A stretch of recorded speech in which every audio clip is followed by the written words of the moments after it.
The auctioneer's hammer hung in the air like a guillotine blade, and Caleb Mercer watched a woman's dignity being sold for the price of a lame horse. She stood on that platform with her swollen belly and trembling daughter, eyes fixed on some distant horizon only she could see, while the town that claimed to be civilized turned their backs and counted their coins. In that single burning moment, Caleb made a choice that would shatter every comfortable lie the West had ever told itself about mercy, honor, and what it truly means to be human. Stay with me until the very end of this story, because what happened next didn't just shock the town. It changed the definition of redemption itself. And when you reach the final moment, hit that like button and drop a comment with your city name so I can see just how far this truth has traveled. The dust never settled in Salvation Creek. It hung in the air like judgment itself, coating everything in the same tired shade of brown: the buildings, the horses, the people. Especially the people. Caleb Mercer had learned that particular truth the hard way, watching 3 years of his life turn to dust right along with his cattle, his crops, and finally his wife's grave marker that he could barely afford to carve her name into. He hadn't meant to come to town that day. Hell, he hadn't meant to come to town at all anymore. The ranch, what was left of it, sat 12 miles northeast, far enough that he could pretend civilization didn't exist, close enough that the silence sometimes felt like drowning. But the well pump had finally given up its ghost, and even a man intent on disappearing still needed water. The mercantile was his only stop. Get the parts, get out, get back to the nothing that passed for his life now. Simple. Clean. No human contact beyond the transaction. But Salvation Creek had other plans. The crowd had gathered in the town square like iron filings to a magnet, that particular kind of gathering that pretended to be accidental, but was anything but. Caleb recognized the shape of it immediately. He'd seen it before, back when the town had gathered to discuss whether the Henderson family should be run out for harboring their half-Comanche grandson. The righteous cruelty of good people was always the worst kind. He should have walked past, should have kept his head down, collected his pump parts, and left these people to whatever fresh hell they were creating for themselves. Should have remembered that getting involved in other people's nightmares was how you ended up with nightmares of your own. Instead, he heard the auctioneer's voice cut through the afternoon heat like a rusty saw. And the child comes with, of course. 7 years old, healthy enough, knows her letters. Caleb stopped walking. The platform that usually held farm equipment and livestock had been repurposed, standing center stage because that's what it was, a stage. A performance of civic duty and Christian charity, was a woman. Young, maybe 25, though life had clearly tried to make her older. Her dress was clean but worn thin, the kind of clean that spoke of pride even when pride was all you had left. Her belly swelled obvious and undeniable beneath the faded fabric. Beside her, pressed close to her mother's skirts, stood a little girl with dark braids and eyes too old for her face. "Current bid stands at $12, the auctioneer continued, his voice carrying that false brightness of a man doing distasteful work and pretending it was noble. $12 for the assumption of debt, care, and keep. The woman is in good health. The child is well-mannered. The estate of the late... This is a disgrace." The voice came from somewhere in the crowd, female, sharp, with that particular indignation that demanded to be heard, but not to actually do anything. "A necessary resolution to unfortunate circumstances, Mrs. Patterson," the auctioneer replied smoothly. He'd clearly prepared for objections. "The deceased left debts amounting to $47. The boarding house where Mrs. Ward and her daughter have been residing has requested compensation. The church has done what it can, but nothing justifies this," another voice interrupted. Male this time. Caleb recognized it. Martin Hughes, the banker, a man who'd forfeited 3 ranches in the past 2 years and slept fine every night. "This is 1867, not the Dark Ages. We don't sell people." "We're not selling people," the auctioneer said, and Caleb could hear the rehearsed patience in every syllable. "We're arranging for the settlement of debt and the provision of care for a widow and orphan who otherwise have no means of support. If you prefer to take on the financial responsibility yourself, Mr. Hughes..." The banker's objection died in his throat. Caleb watched the woman on the platform. She hadn't moved, hadn't flinched. Her eyes remained fixed on that distant point beyond the crowd, beyond the town, beyond the whole damned situation. The little girl, though, she was looking at the faces below, searching them, looking for one that might hold something other than pity or disgust or that worst of all human expressions, uncomfortable relief that this wasn't happening to them. "Do I hear 15?" the auctioneer called. Silence. The crowd shifted, boots scraping dirt, someone coughing. A baby cried somewhere on the periphery. The ordinary sounds of life continuing while dignity died in the afternoon sun. Caleb's fingers tightened on the list of pump parts in his pocket. "Not my problem. Not my business. I came here for metal and rubber, not for—" "The child's father was a good man," someone murmured nearby. Caleb glanced over. Two women, standing close, voices lowered but not low enough. "Died in the war. She married his brother after, which was proper enough, but then he went and got himself killed in a logging accident 6 months back. Left nothing but debts and that baby she's carrying. Should have thought about that before Before what? Before her husband died? Before she needed to eat? I'm just saying, there are charitable institutions. Not out here there aren't, and you know it." The auctioneer's voice rose again. "Ladies and gentlemen, we're trying to resolve this matter with dignity." A sound erupted from the crowd. Not quite laughter, not quite a scoff, just noise. The kind of noise that said everyone here knew exactly what this was, knew it was wrong, and were going to allow it anyway because the alternative meant opening their own wallets or their own homes. $12 going once. The woman's hand moved, just slightly, down to her daughter's head, smoothing dark hair that didn't need smoothing. The gesture was so automatic, so inherently protective, that Caleb felt something crack in his chest.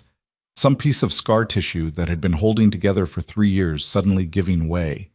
He thought of Sarah, of the baby they'd lost, of the second baby that had taken Sarah with it, of standing alone in a cemetery while the same goddamn town that was now averting its eyes had murmured the same goddamn platitudes about necessary circumstances and unfortunate situations.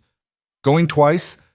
The little girl's eyes found his, direct, unflinching, 7 years old and already learning that the world was a place that watched you drown and called it mercy. Caleb's mouth opened. The words came out before his brain could stop them. $100. The silence that followed was absolute. Even the baby stopped crying. Every head turned. The auctioneer actually took a step back, hammer forgotten mid-swing. Caleb walked forward.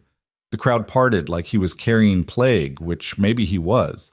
The plague of actually doing something instead of just talking about how terrible it was that something needed to be done. "I said $100. His voice sounded strange to his own ears. He'd barely spoken to another human being in months. Rusty, rough, but loud enough. "That enough to settle the debt and whatever else needs settling?" The auctioneer's face cycled through several expressions, landing on cautious relief. "Sir, that's more than generous, but this is a serious commitment. You understand you'd be taking responsibility for— I understand I'm buying my way out of watching this continue." Caleb pulled the money from his pocket. Not his money, really, the emergency fund Sarah had insisted they keep. Blood money now, in more ways than one. He counted out bills onto the platform edge. "That cover it?" "Well beyond, Mr. Mercer, Caleb Mercer." Recognition flickered in the auctioneer's eyes. Of course. The hermit rancher. The one who'd lost everything. The one who didn't come to town anymore. The one who was supposed to be safely broken and therefore not a problem. "Mr. Mercer, I appreciate the gesture, but perhaps you should take a moment to consider." "I'm not interested in considering." Caleb's eyes finally rose to the platform, to the woman. She was looking at him now, really looking, and what he saw in her face wasn't gratitude. It was calculation, assessment. The look of someone trying to determine if she'd just been moved from one cage to another. "I'm interested in ending this spectacle. Are we done here?" The auctioneer looked to the crowd, to the banker, to the sheriff who'd been standing silent at the back. No help came from any quarter.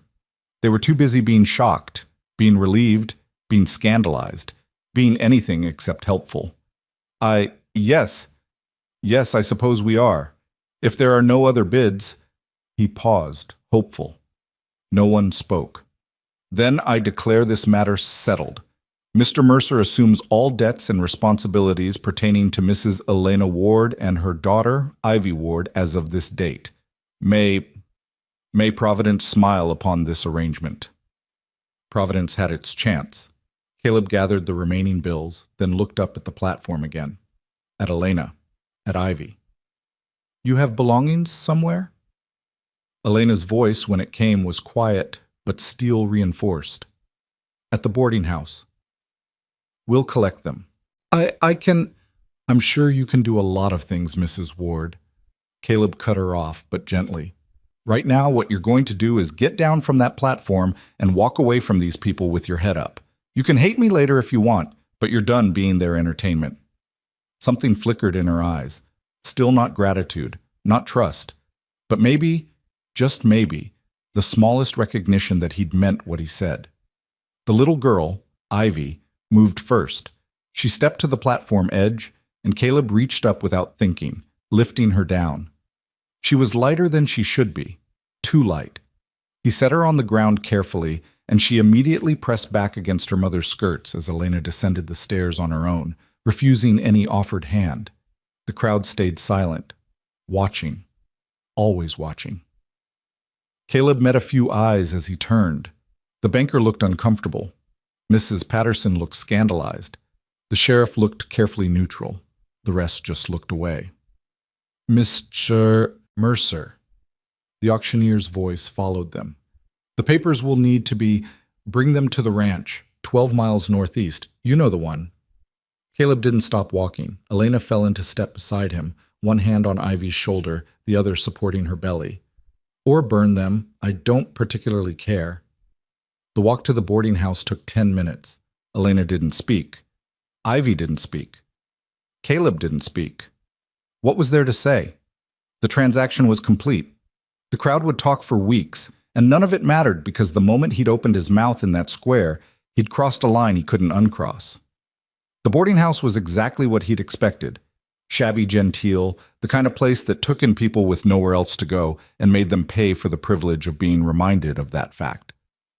The landlady met them at the door, a woman whose face had settled into permanent disapproval sometime around her 40th birthday. Mrs. Ward, I see you've resolved your situation. I'll collect our things. Elena's voice was flat. If you'll excuse me. Of course. The landlady stepped aside, but her eyes went to Caleb. Mr. Mercer, isn't it? I knew your wife, sweet girl, such a tragedy. Yes. He didn't elaborate, didn't explain, didn't justify. Just stood in the doorway and waited. Elena returned within minutes. 2 carpet bags, worn but serviceable. A small bundle wrapped in cloth. That was it. That was everything they owned in the world. A woman, a child, a coming baby, and 3 pieces of luggage. I'll carry those, Caleb said.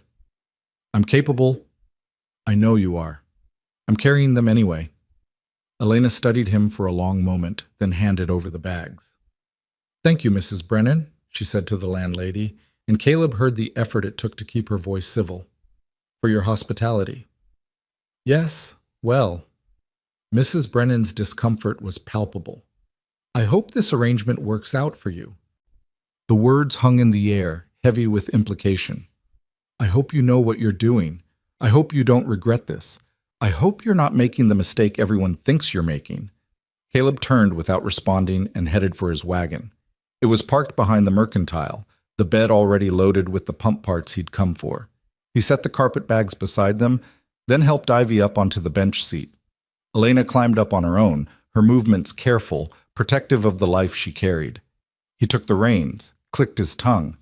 The horses moved forward. Salvation Creek disappeared behind them in a cloud of dust and unspoken judgment. The silence stretched for miles. Caleb kept his eyes on the road. Elena kept her eyes on the horizon. Ivy sat between them, small hands folded in her lap, looking at everything and nothing. It was Ivy who finally broke the quiet. Are you mean? Caleb glanced down at her. Those 2 old eyes were fixed on him now, direct and unblinking. Sometimes, he said. Are you? Mama says I shouldn't be. Your mama's probably right. But sometimes I am anyway. Yeah, Caleb said. Me too. Ivy considered this. Mama says we're going to your house. Ranch, and yes. Is it nice? No. Elena made a small sound. Not quite a laugh, not quite a sob, just air escaping from somewhere deep. At least you're honest. Lying seems like wasted effort at this point. Caleb guided the horses around a rut in the road. The house is standing. The roof doesn't leak much. There's a well, a barn, some land. It's not nice, but it's shelter. And in exchange, Elena's voice was careful. What exactly are you expecting in exchange, Mr. Mercer? The question he'd been waiting for, the question she had every right to ask. Nothing you're thinking, he said. I need a housekeeper about as much as I need a third boot. I eat once a day, I sleep in the barn most nights anyway, and I don't have company, ever. As for the other, he kept his eyes on the road, kept his voice level. I'm not interested. Not in you, not in anyone. That part of my life is done. People say things. People say a lot of things. Most of it's noise. He did look at her then, just briefly. You want to know what I'm expecting? I'm expecting you'll heal up, have that baby, get your feet under you, and leave as soon as you're able. I'm expecting you'll hate the isolation and the work and the fact that I'm not good company. I'm expecting this arrangement to last maybe 3 months, probably less, and then you'll move on to somewhere better. Anywhere's better than an auction block, and anywhere's better than my ranch. Elena stared at him. Then why? Because I could. The words came out harsher than he'd intended. Because everyone else in that square had the same $100 in their pockets or their banks, and they chose to watch instead. Because I'm tired of watching. Because... He stopped, started again. Because my wife's name was Sarah, and she died 2 years ago giving birth to a son who died with her. And I stood in front of a different crowd while they said different words that meant the same damn thing. That sometimes people die and it's tragic, but it's also just life. And we all move on and forget and pretend we did something noble by witnessing. The silence that followed was different. Heavier, true. I'm sorry, Elena said quietly. For your loss. Yeah, me too. Caleb's hands tightened on the reins. I'm not telling you this for sympathy. I'm telling you so you understand. I'm not saving you. I'm not rescuing you. I'm not your hero or your husband or your anything. I'm a man who had money in his pocket and got tired of being a coward. That's all this is. That's not nothing, Elena said. It's not much either. Ivy's small voice piped up again. I think it's something. Caleb looked down at her. She was still watching him with those serious eyes, and for the first time he saw something in them besides calculation. Something almost like hope, which was the most dangerous thing of all. We'll see, he said. The ranch appeared as the sun started its descent toward the horizon. Caleb saw it through Elena's eyes and hated what he saw. The sagging fence, the overgrown yard, the house that needed paint, and probably needed prayer. The barn was in better shape, ironically, since that's where he spent most of his time, but the house... I know it's not... It has walls and a roof, Elena interrupted. That's more than we had this morning. He pulled the wagon up to the house and climbed down, then helped Ivy to the ground. Elena descended on her own again, that same careful independence. Caleb grabbed the carpetbags and the bundle, then kicked open the front door. It stuck. It always stuck. Inside was worse than outside. Dust covered everything. Cobwebs hung in corners. The furniture was spare and what existed was worn. He'd taken Sarah's things, her curtains, her quilts, her little touches that had made the place a home, and packed them away in the attic, because looking at them had been like swallowing glass. I'll sleep in the barn, he said into the silence. House is yours, all of it. There's a bedroom through there. He gestured to the door on the left. And a smaller room there for the girl. Kitchen's functional if you're not particular. Pantry's got some basics. Well's out back. Elena set her hand on the back of the single chair at the kitchen table, her fingers tracing the dusty wood. You're giving us your house. I'm giving you shelter. Not the same thing. Where will you sit? Barn's got a room. It's where I sleep most nights anyway. He set the bags down. I'll bring in some firewood. Nights get cold even in summer. You'll want to... Mr. Mercer. Elena turned to face him fully. Why are you doing this? I already told you, Bess. No, not why you bought us. Why you're doing this. Giving us the house. Asking for nothing. Expecting us to leave. Why?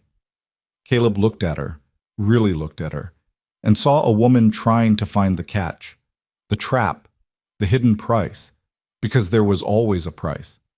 Life had taught her that, the same way it had taught him. Because I can't stand to take anything else from anyone, he said. I already took everything from Sarah, her life, her dreams, her future. I'm not taking from you too. You need a place to land, I've got one. You need time to figure out what's next. Take it. But I'm not adding to your debts, Mrs. Ward. You don't owe me. Not affection, not service, not anything. The only thing I'm expecting is for you to survive. Everything else is your choice. Her eyes searched his face, looking for the lie. He let her look. There was nothing to hide anymore. You couldn't hide from someone when you'd already shown them the worst version of yourself standing in a town square buying human beings. Okay, she said finally. Okay. Okay. Ivy had wandered to the window and was looking out at the vast expanse of scrubland and sky. There's nothing here, she said, not accusingly, just observing. No, Caleb agreed. There's not. I like it. Elena made that sound again, almost laugh, almost sob. Ivy, it's quiet, the little girl continued. In town, everybody's always talking, always looking, always... She paused, searching for the word. Always there. Here there's nobody. Just us, Caleb said. Just us, Ivy repeated, and smiled. It was the first smile he'd seen from either of them, small, fragile, but real. It made her look like the 7-year-old she was instead of the old soul she'd been forced to become. I'll get that firewood, Caleb said, and escaped to the barn before anyone could say anything else that might crack open the careful numbness he'd built around himself. The barn was his sanctuary, his punishment, his penance. He'd built it with his own hands in those first hopeful years, when Sarah was alive and they'd talked about cattle and horses and children who would grow up running through these fields. Now it housed ghosts and one aging gelding who'd been too old to sell and too loyal to abandon. He loaded his arms with split wood and carried it back to the house. Elena had opened the windows. Fresh air was chasing out 3 years of stale grief. She'd found a broom somewhere, probably brought it herself, and was sweeping the kitchen floor while Ivy explored the bedrooms.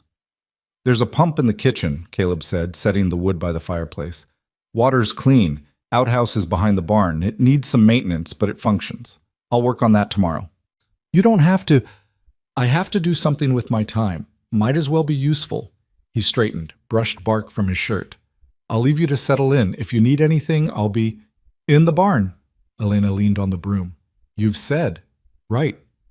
Mr. Mercer? She waited until he looked at her. Thank you. I know you said you're not saving us, but... Thank you anyway. He nodded. Words felt stuck somewhere between his chest and his throat. He left before he had to find them.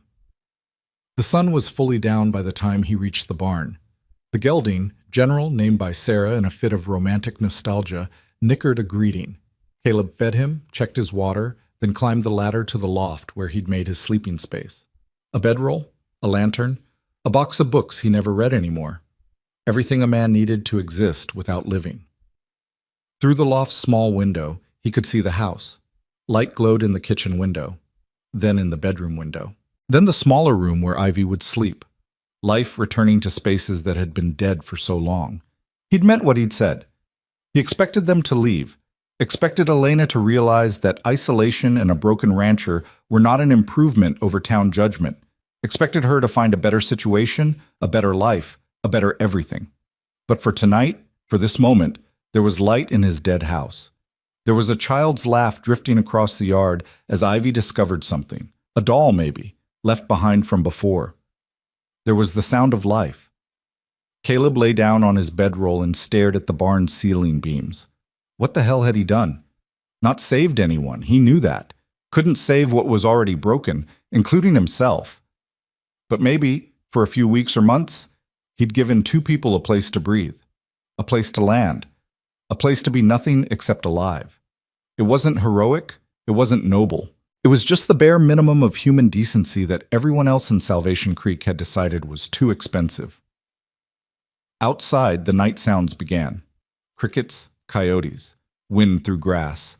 The same sounds that had kept him company for 2 years. But tonight, beneath them, something new. The sound of shutters being secured. Of a woman singing quietly to her child. Of occupancy. Caleb closed his eyes. Tomorrow would bring questions he didn't want to answer. Tomorrow would bring reality crashing back. Tomorrow would remind him that nothing good lasted. That every light eventually went out. That every hope turned to ash. But tonight, just for tonight, there was light in the windows. And that would have to be enough. Dawn came the way it always did on the ranch. Relentless and indifferent. Caleb woke to the same gray light filtering through the same gaps in the barn wall, his body protesting the same spots where the floorboards pressed against his spine.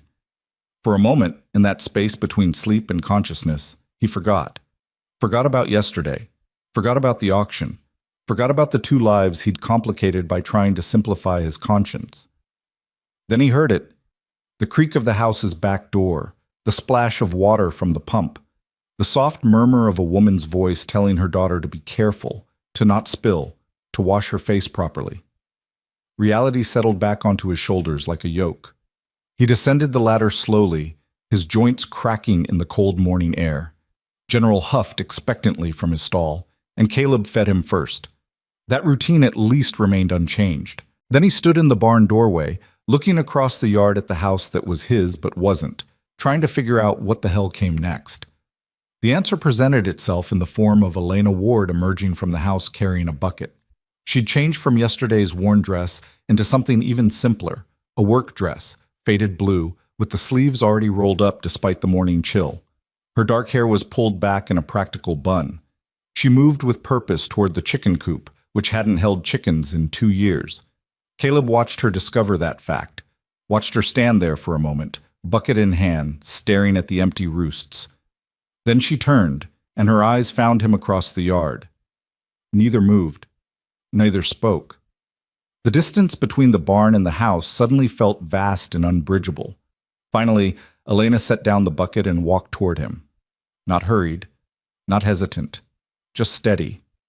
When she was close enough that they didn't have to shout, she stopped. The chicken coop is empty. Yes.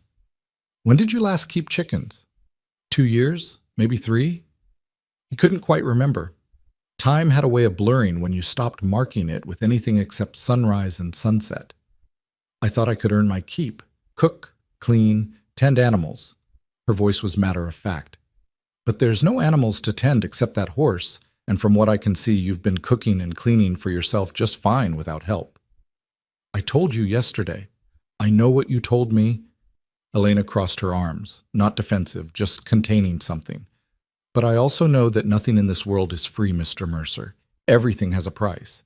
You paid $100 for us yesterday. That's not nothing. That's not charity. That's a transaction. So I'm trying to figure out what the terms are. Caleb looked at her, really looked at her in the morning light, at the shadows under her eyes that spoke of a sleepless night, at the way she held herself straight back despite the weight she carried, both in her belly and on her shoulders, at the fierce, tired determination in every line of her body. You want terms? He said. Here they are. You live in the house. I live in the barn. You take care of yourself and your daughter. I take care of the ranch. We stay out of each other's way. When you're ready to leave, you leave. That's it. That's all there is, Mrs. Ward. He turned back toward the barn. I'm not interested in complicating this. It's already complicated. Her voice followed him. You made it complicated the moment you opened your mouth in that town square. He stopped, turned. What do you want from me? An apology? Can't give you one. I'm not sorry I did it. Instructions? Don't have any. I don't know how this works any better than you do. A promise? I already told you. I expect you'll leave. That's the only honest thing I can offer. I don't want promises. Elena's hands dropped to her sides. I want to understand, because the man who bought us yesterday looked like he wanted to disappear into the ground, and the man who gave us his house looked like every act of kindness was killing him. And now you're standing here telling me to stay out of your way like we're an inconvenience you're trying to ignore. So which is it, Mr. Mercer? Are you helping us or are you hiding from us? The question landed like a punch, accurate and unwelcome. Both, Caleb said finally. I'm doing both. Something shifted in Elena's expression. Not quite softness, but maybe recognition. The recognition of someone who understood that two truths could exist in the same space, contradicting each other, and both still real. All right, she said, then I'll make my own terms. I'll stay until I can repay the $100 you spent. I'll work for that repayment however I can, even if all I can do is keep the house from falling down around our ears. And when the debt is settled, I'll decide if I'm leaving or staying. Not you, me. Mrs. Ward, those are my terms, Mr. Mercer. You want to stay out of my way? Fine. But I won't be invisible, I won't be silent, and I won't be grateful for charity I didn't ask for, but I'll damn sure earn what was given. Her chin lifted. Do we have an agreement? Caleb studied her. This woman who'd stood on an auction block yesterday with nothing but dignity, who'd endured the worst of human nature with her head up, who now stood in his yard demanding the right to her own pride. Who was he to take that from her? We have an agreement. Good. Elena nodded once, sharp and final. Then she turned and walked back to the house, leaving Caleb standing in the barn doorway, wondering if he'd just won or lost something he couldn't name. The days that followed established a rhythm that felt less like living together and more like orbiting. Caleb rose with the sun, worked the land that stubbornly refused to yield much beyond scrub grass and regret, and returned to the barn when the light failed. Elena kept to the house, making it function through sheer force of will. They passed each other in the yard, at the well, in the spaces between. They nodded. Sometimes they spoke. Practical things. Necessary things. The weather. The well pump that still needed fixing. Whether Ivy could feed General an apple. Never anything more. Ivy existed in the spaces between her mother's fierce independence and Caleb's careful distance. She appeared and disappeared like a ghost, always watching, rarely speaking. Caleb would find her sitting on the corral fence, observing as he worked. Would catch her shadow following him to the barn. Would hear her small voice asking questions that seemed simple but weren't. Why don't you live in the house? Why doesn't General have friends? Why is the sky bigger here? He answered, when he could, because your mother needs space. Because I only kept one horse. It's not bigger, you can just see more of it. She seemed to accept these answers, filing them away in whatever internal catalog she was building of how the world worked when it wasn't actively trying to harm you. 3 days in, Caleb came back from checking the fence line to find Elena on the roof of the house. He stopped short, heart jumping into his throat. She was 7 months pregnant, balanced on a slope of old shingles, a hammer in one hand and a mouthful of nails. As he watched, she pulled one out, positioned it, and drove it home with 3 solid strikes. What the hell are you doing? Elena didn't startle, didn't look down, just positioned another nail. You said the roof leaks. I said it doesn't leak much. It leaked on Ivy's bed last night, so I'm fixing it. Another 3 strikes, another nail seated. I found shingles in the barn. They looked unused, so I brought them up. You climbed a ladder while pregnant. I've done harder things while pregnant. She did look at him then, shading her eyes against the sun. I appreciate the concern, Mr. Mercer, but I'm fine. You fall from there, you won't be. Then I won't fall. Caleb stood there, frustration warring with something else. Admiration, maybe, or fear, or the uncomfortable realization that this woman was going to do whatever she deemed necessary regardless of his objections, and he had absolutely no authority to stop her. At least let me hold the ladder steady. The ladder's fine. Mrs. Ward, I said the ladder's fine, Mr. Mercer. Her voice was patient but immovable. Go back to whatever you were doing. I'll be down when I'm done. He wanted to argue, wanted to insist, wanted to do something other than stand helplessly in the yard while a pregnant woman risked her neck fixing his neglected roof. But he could see in the set of her shoulders, in the efficient way she moved, that this wasn't about the roof at all. This was about control, about agency, about doing something, anything, that proved she wasn't just a burden waiting to be carried. So he held the ladder anyway, standing there in stubborn silence until she'd replaced every damaged shingle she could reach. When she finally descended, moving carefully, he caught her elbow at the last step. "I can manage." "I know you can." He steadied her anyway. "But you don't have to." Elena looked at him, really looked at him, and for a moment something passed between them. Understanding, maybe.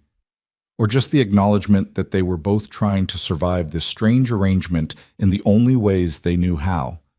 "Thank you," she said quietly, "for holding the ladder. Thank you for fixing the roof." She nodded and went back inside, leaving Caleb standing there with his hand still warm from where it had touched her elbow. The fourth night, Caleb woke to crying. Not Ivy. The sound was too deep, too wrenching.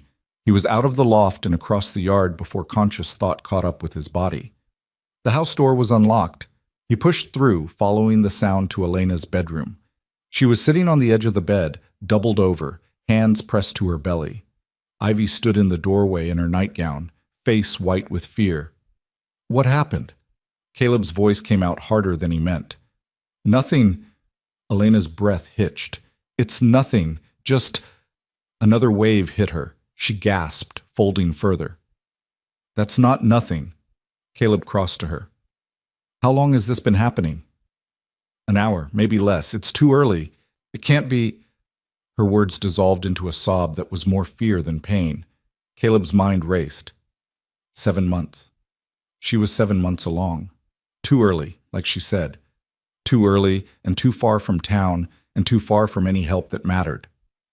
"Ivy," he turned to the girl, "go to the kitchen. Fill a pot with water and put it on the stove. Can you do that?" Ivy nodded, wide-eyed, and ran. "Mrs. Ward, Elena, I need you to lie down." "I can't. It hurts more when I—" "I know. Do it anyway." He helped her shift back, the motion gentle despite his fear. "Has the baby moved?" "Yes. Just before the pain started. That's what woke me. He was—" She stopped, hand pressed hard to her side. "He's still moving. I can feel him. Not labor then. Or not full labor. Something else." Caleb had seen this once before, with Sarah. False labor, the doctor had called it. The body practicing for something it wasn't ready to complete. Sarah's false labor had stopped after a few hours. Sarah's real labor, 6 months later, had killed her. "Listen to me." He kept his voice level. "You're going to breathe, slow and steady. In through your nose, out through your mouth. When the pain comes, you don't fight it. You breathe through it. Understand?" "I've had a baby before, Mr. Mercer. I know how to—" Another wave. She gripped the bed frame hard enough that her knuckles went white. "Then show me." He pulled the quilt up over her legs. "Show me you can breathe through it." She did. Ragged at first, then steadier. In through her nose, out through her mouth. The wave passed. She sagged against the pillow, sweat beading her forehead. "How far to town?" she asked. 2 hours by wagon? More at night." "Then we wait." "Elena, we wait." Her eyes met his, terrified but determined. "If it gets worse, if something changes, then we go. But right now we wait. I won't risk the roads in the dark unless I have to." Caleb wanted to argue, wanted to hitch up the wagon anyway, consequences be damned. But he could see the calculation in her eyes. The same calculation he'd make. Risk the rough roads and maybe bring on the very crisis they were trying to avoid, or stay put and hope the body sorted itself out. "All right," he said, "we wait. But I'm staying. Mr. Mercer, I'm staying." He grabbed the chair from the corner and positioned it beside the bed. "You don't have to talk to me. You don't have to acknowledge me. But I'm not leaving you alone with this." For a moment he thought she'd argue, thought she'd send him back to the barn with that same fierce independence. Instead, she just nodded, exhausted, and closed her eyes. Ivy appeared in the doorway with a wet cloth she'd clearly prepared without being asked. Caleb took it and pressed it to Elena's forehead. The girl climbed onto the foot of the bed, small and silent, and curled up there like a sentinel. The hours crawled past. The contractions came and went, never regular, never progressing into anything more dire. Caleb counted the time between them, watched Elena breathe through each wave, changed the cloth on her forehead when it grew warm, spoke when she needed distraction, stayed silent when she needed quiet. Somewhere around 3 in the morning, Ivy fell asleep, her small body finally succumbing to exhaustion. Somewhere around 4, Elena's breathing evened out into something approaching rest between the pains. And somewhere around 5, when the first gray light started seeping through the window, the contractions stopped. Elena opened her eyes, hand immediately going to her belly. "He's quiet." "That's good." Caleb leaned forward. "How do you feel?" "Tired, sore, terrified." She managed a weak laugh. "Normal, I suppose." "Nothing about this is normal." "No." She looked at him, really looked at him, and he was suddenly aware of how close he was sitting, of the intimacy of this moment, a darkened bedroom, a crisis shared, the walls they'd both carefully maintained, now breached by necessity. "You stayed." "I said I would. People say a lot of things." Her voice was soft. "You meant it." Caleb didn't know how to respond to that. Didn't know how to explain that staying had been the only option, that the alternative, leaving her alone, vulnerable, afraid, had been impossible to even consider. So he said nothing. "His name was Thomas," Elena said into the silence. "My husband, Ivy's father. He was kind, gentle. He died at Shiloh." She paused, gathering words. "His brother, James, the one I married after, he wasn't kind. He wasn't cruel exactly, just absent. He needed a wife to keep the creditors at bay. I needed a roof and a name for Ivy. It was a transaction. We both knew it." Her hand moved in slow circles over her belly. "When he died, I thought maybe we'd be free. But debt doesn't care about freedom. It just keeps compounding." "You don't have to tell me this. I know. I'm telling you anyway." She met his eyes.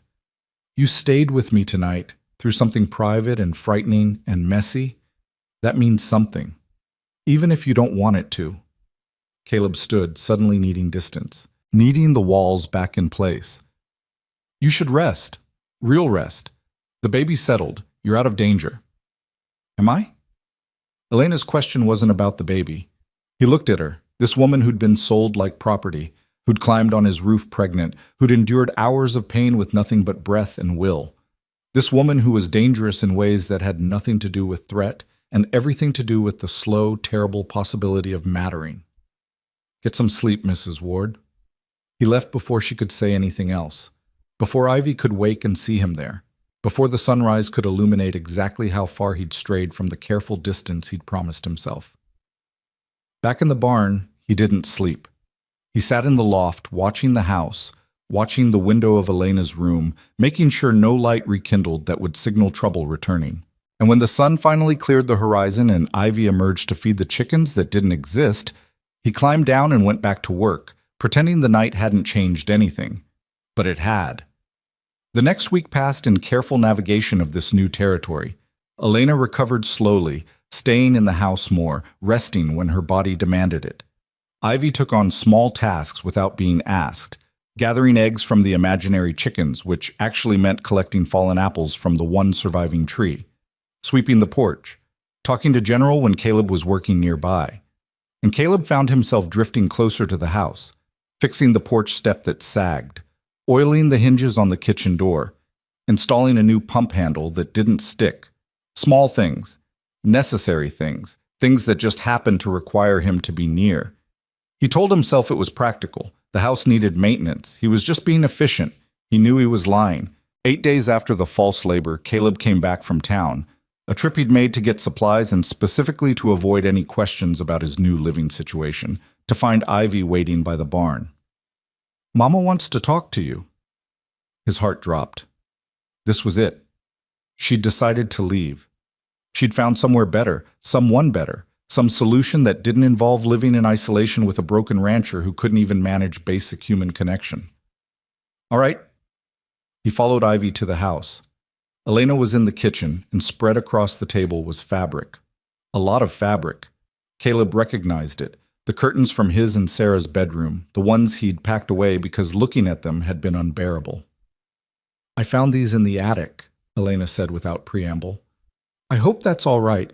I was looking for extra blankets and—" She stopped, reading his face. "If you don't want me to use them, I won't. but they're beautiful fabric, and Ivy needs a proper dress, and I thought, it's fine. The words came out rough. Use whatever you find, I don't need them. Elena's hand stilled on the fabric. These were your wife's.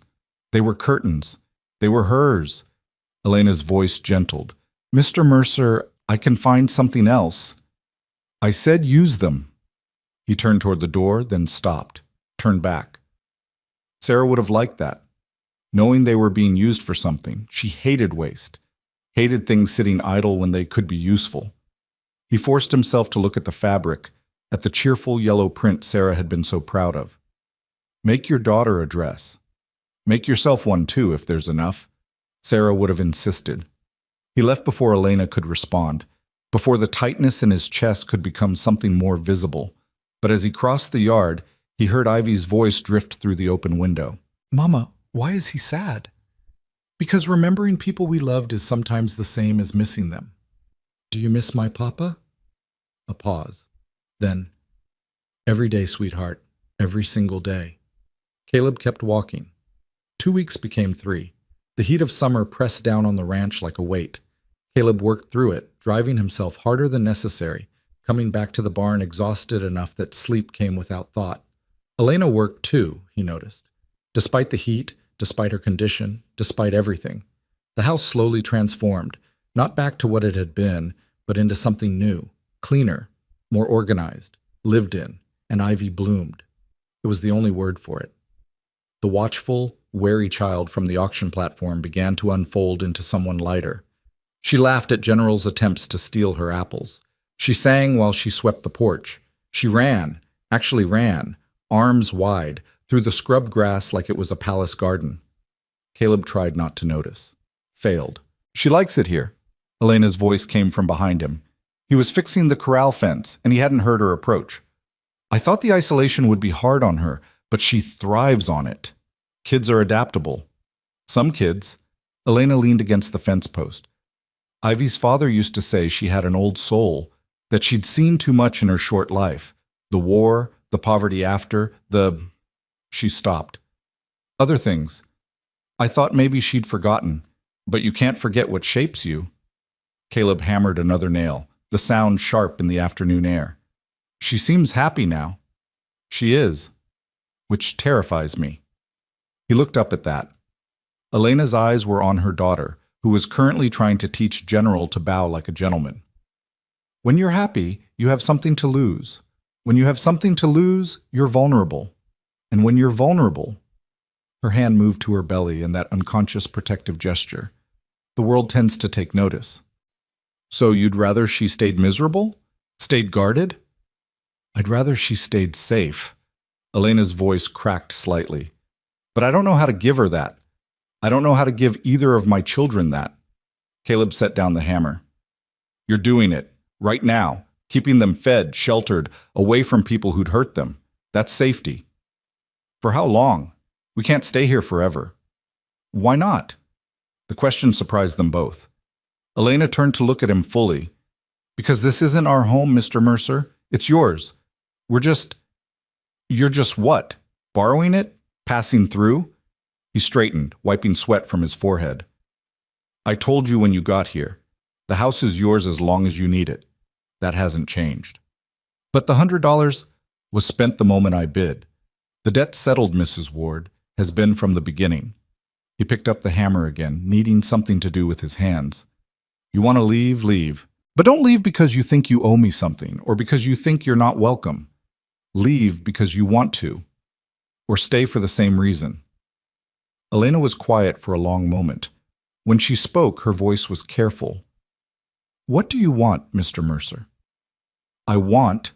He stopped, started again. I want you and Ivy to be safe. I want that baby to be born healthy. I want you to have choices, real ones, not the kind that get forced on you by circumstances or debt or men who think they have the right to decide your life. And after? After the baby comes and we're stable and we have those choices? Caleb looked at her. At this woman who'd somehow become real to him despite all his efforts to keep her abstract, who'd fixed his roof and endured pain with dignity and transformed his dead house into something living. I don't know, he admitted. I haven't thought that far ahead. Liar. But she said it gently. You think about everything. You plan for everything, including us leaving. Yeah, I do. And if we don't? If we stay? The question hung between them, heavy with implication, with possibility, with all the complications Caleb had been trying to avoid since the moment he'd opened his mouth in that town square. Then you stay, he said finally, and we figure out what that means as we go. It wasn't a promise, wasn't a declaration, but it was honest, and maybe that was worth more. Elena nodded slowly. All right, we'll stay. For now, until we know what comes next. For now, Caleb echoed. She went back to the house. Caleb went back to the fence, and Ivy continued trying to teach general manners, her laughter carrying across the yard like music from another life. That night, Caleb sat in the barn loft and acknowledged the truth he'd been avoiding. He didn't want them to leave, didn't want the house to go dark again, didn't want the silence to return. But wanting was dangerous. Wanting led to hope, and hope led to loss. And loss was something he'd sworn never to survive again. So he sat there in the dark, caught between what he wanted and what he could endure, and tried to convince himself that the difference mattered. 3 weeks turned into 4. The yellow fabric became a dress. 2 dresses, actually. One for Ivy and one for Elena, who'd protested the waist until Ivy had begged with those serious eyes, and then Elena had surrendered like Caleb had known she would. He saw them wearing the dresses one Sunday morning, yellow against the brown landscape, bright and impossible. Sarah's curtains, transformed. Life from remnants. They fit, he said, because something needed to be said. Ivy's does. Mine is... Elena smoothed the fabric over her belly. Ambitious. Looks fine to me. You're not a reliable judge of women's fashion, Mr. Mercer. No, he agreed, but I know when something looks right. Their eyes met, held. Something passed between them that had nothing to do with dresses or fabric or practical concerns. Ivy broke the moment, running up with flushed cheeks. Mr. Mercer, General won't eat his apple. I think he's sick. He's not sick. He's spoiled. You've been feeding him too many treats. Can horses get spoiled? Everything can get spoiled if you're not careful. Ivy processed this seriously. Then I'll be more careful. I don't want to spoil him. She ran back to the barn, leaving Caleb and Elena standing in the yard. She trusts you, Elena said quietly. She shouldn't. Why? Because you think you'll disappoint her, or because you're afraid you won't? Caleb had no answer to that. So he did what he always did when things got too close to truth. He walked away. But that night, in the barn loft, he let himself imagine it. Let himself picture what it might look like if they stayed. If the house stayed lit. If Ivy kept laughing and Elena kept transforming his spaces, and the baby was born healthy, and time kept moving forward instead of staying frozen in that moment when Sarah died. It was a dangerous imagination, a foolish one. But for just that night, he allowed it. Morning came, and with it reality. The ranch needed work, the fence needed mending, the well pump still stuck occasionally. Life continued in its practical demands, and imagination retreated back to where it belonged, safely locked away where it couldn't hurt anyone. But something had shifted. Some wall had developed a crack. And through that crack, impossible and unwanted and terrifying, something very much like hope began to seep. The crack in the wall widened on a Tuesday morning when Caleb rode back from checking the north fence line and found a horse tied to his porch rail. Not just any horse, a bay gelding with expensive tack and the kind of shine that spoke of regular grooming and good feed. Town horse. Money horse. His gut tightened.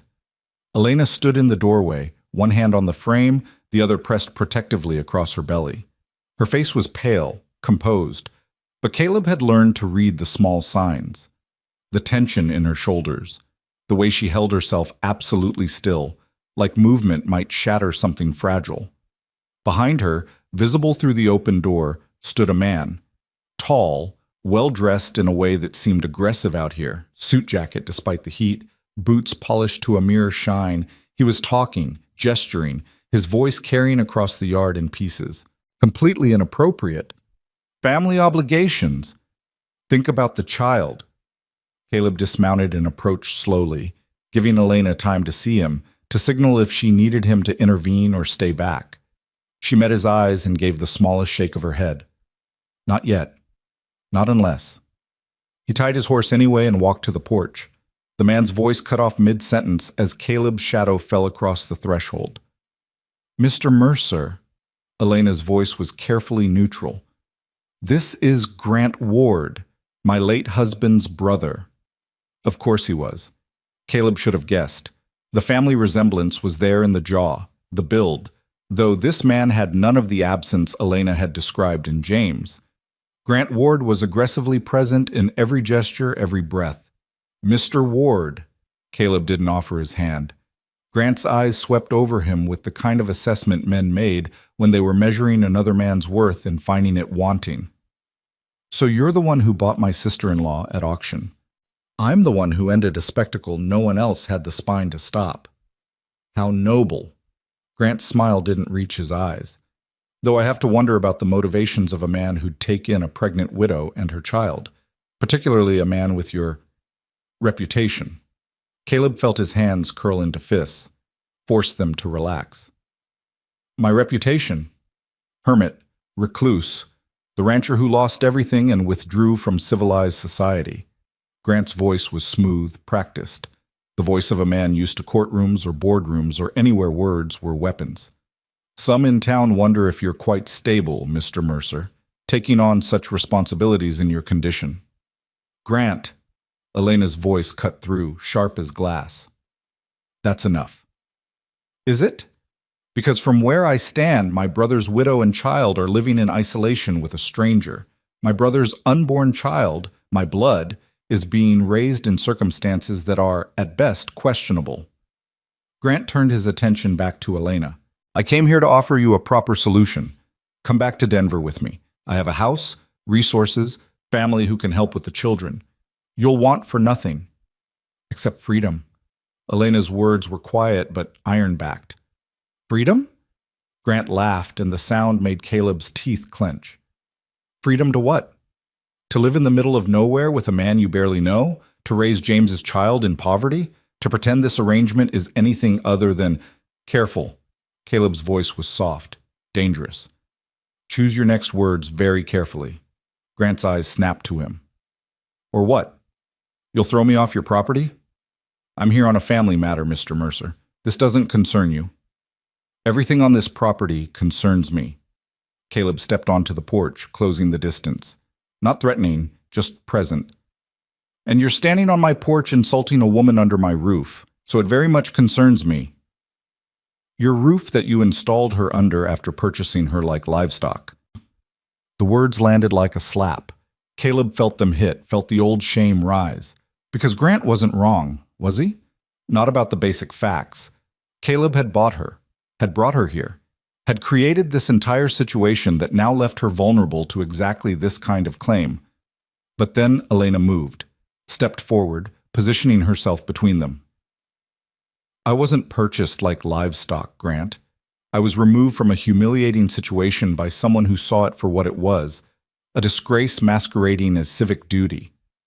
Her voice was steady now, strengthening with each word. Mr. Mercer gave me shelter, gave Ivy and me safety, asked for nothing in return. That's more than your family ever did. My family. Your family let us starve. The words came out flat, factual. After James died, your mother offered prayers and platitudes. Your father offered advice on managing money we didn't have. You offered nothing at all until the debts became public embarrassment. Don't stand here now and pretend this is about care or blood or family obligation. This is about control, about not wanting the Ward name associated with scandal.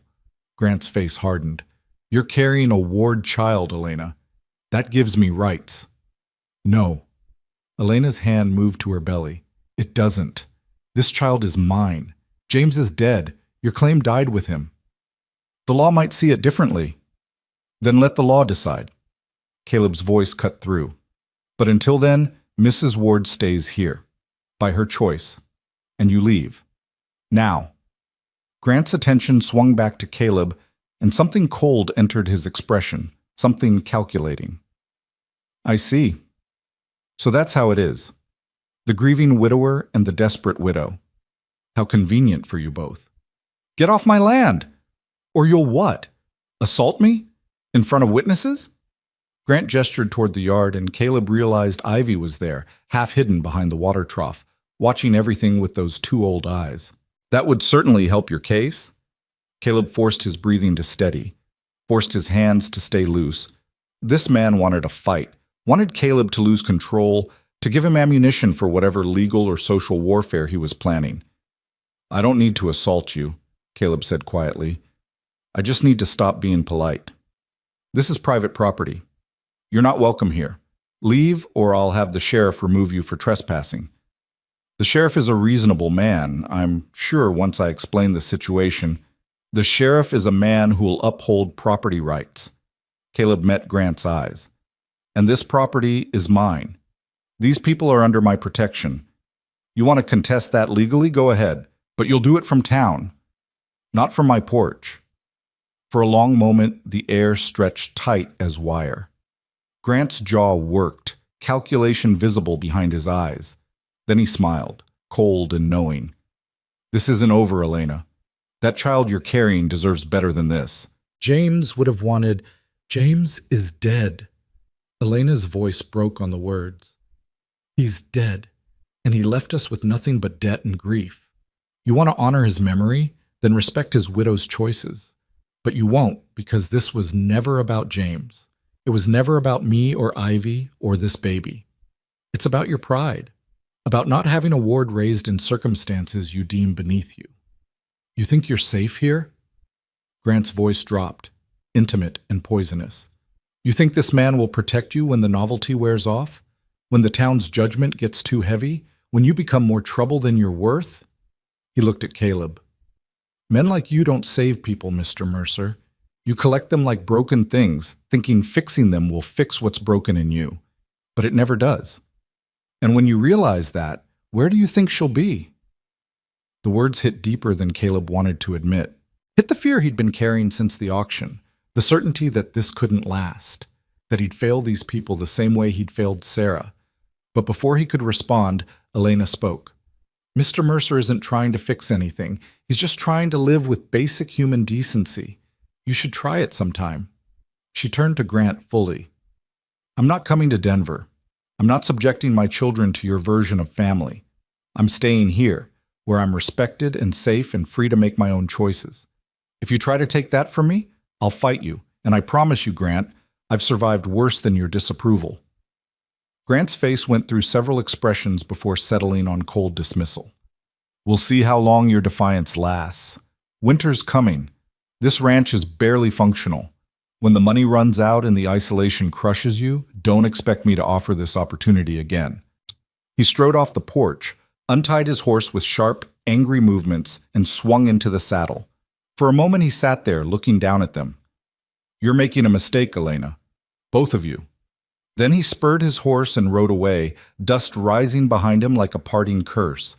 The silence he left behind was enormous. Caleb watched until Grant disappeared from sight, then turned to Elena. She was shaking, he realized. Not visibly, she held herself too still for that, but he could see it in the white of her knuckles where she gripped the doorframe, in the careful control of her breathing. Are you? I'm fine. She pushed away from the door, moved into the house. Caleb followed. She made it to the kitchen table before her legs gave out, and she sat heavily, hands pressed flat to the scarred wood. Ivy appeared in the doorway, uncertain. Mama? Elena's face transformed. All the steel, all the control shifted into something gentle. I'm all right, sweetheart. Just needed to sit down. Why don't you go check on General? I think he was looking lonely. Ivy hesitated, clearly wanting to stay, to help somehow. But she nodded and slipped back outside, leaving them alone. He'll come back. Elena's voice was hollow. Or he'll send lawyers. Or he'll go to the sheriff with claims about my fitness as a mother. He won't just let this go. Caleb pulled out the other chair and sat. Let him come. Let him send whoever he wants. The law's on your side. You're the mother. He's got no legal claim. The law's flexible when you have money and influence. Elena looked at him, and her eyes were older than they should be. Grant has both. He sits on boards in Denver, knows judges, politicians. If he decides to make this ugly, he can. Then we'll get ugly right back. You don't understand. Her hands moved restlessly on the table. Men like Grant don't lose. They have resources, patience, connections. They wait until you're vulnerable and then they strike. And her voice caught. I'm so tired of being vulnerable, Mr. Mercer. So tired of waiting for the next disaster. Caleb reached across the table, stopped, pulled his hand back. Reaching for her felt like crossing another line, and there were already too many lines blurring. Listen to me, he said instead. I don't have money, don't have influence. But I have this land, and on this land, my word counts for something. You said you're staying, so you stay. And anyone who has a problem with that goes through me first. That's not your fight. Yes, it is. The words came out harder than he meant. It became my fight the moment I opened my mouth in that town square. Maybe before that. Maybe the moment I saw what was happening and didn't walk away. He leaned forward. You think I don't know what people say about me? That I'm broken? Unstable? That I've got no business taking on anyone else's troubles when I can barely manage my own? He saw recognition in her eyes. Grant had echoed those same words. They're probably right. But here's what I know for certain. You're not a trouble, Elena. Neither is Ivy. Neither is that baby. And anyone who comes here trying to claim otherwise will find out exactly how unstable I can be. A sound escaped her. Not quite a laugh. Not quite a sob. You shouldn't make promises like that. I'm not promising. I'm stating fact. He stood, needing movement. Grant wants a fight. He'll get one. But it won't be the fight he expects. Because he's calculating based on shame and scandal and the assumption that I care what Salvation Creek thinks of me. Caleb moved to the window, looking out at his land. His broken, stubborn, impossible land. I don't. I stopped caring about that 2 years ago when this town showed me exactly what its concern was worth. Elena was quiet for a moment. When she spoke, her voice was small.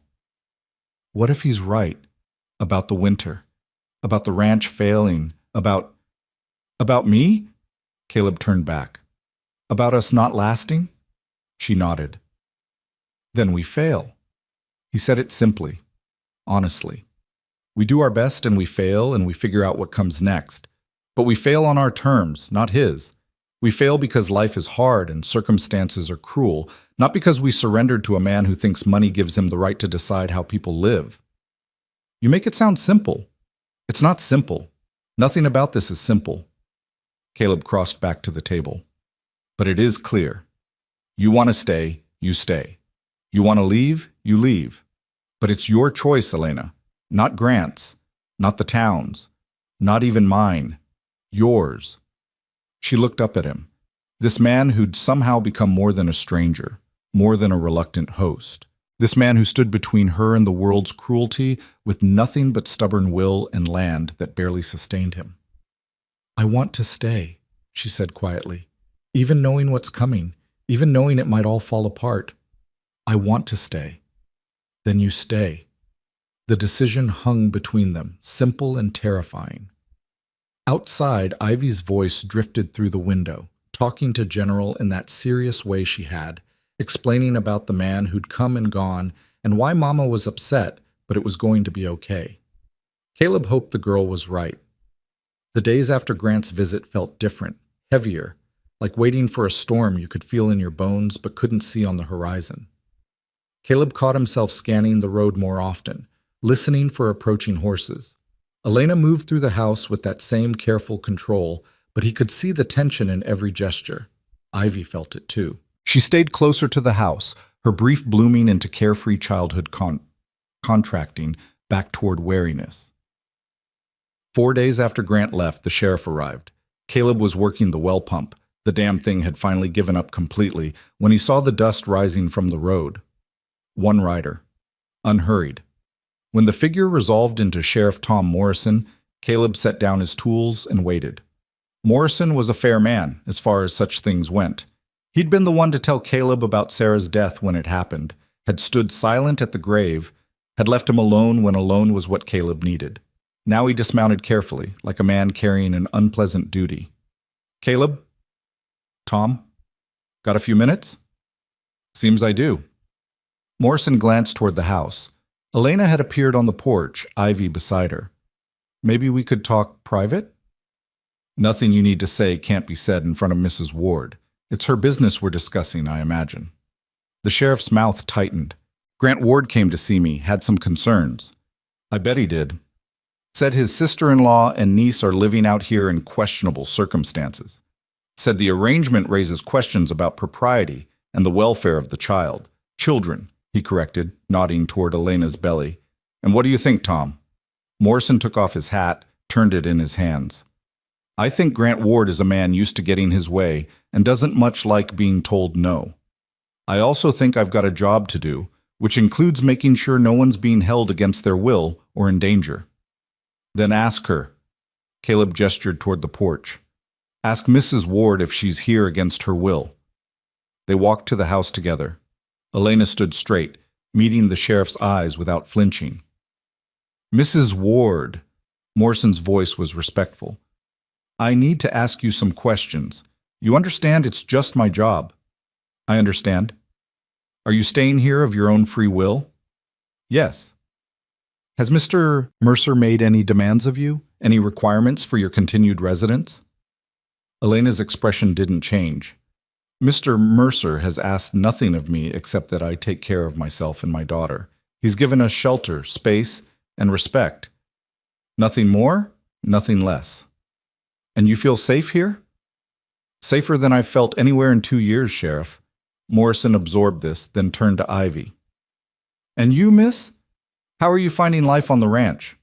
Ivy looked at her mother, who nodded permission. It's quiet.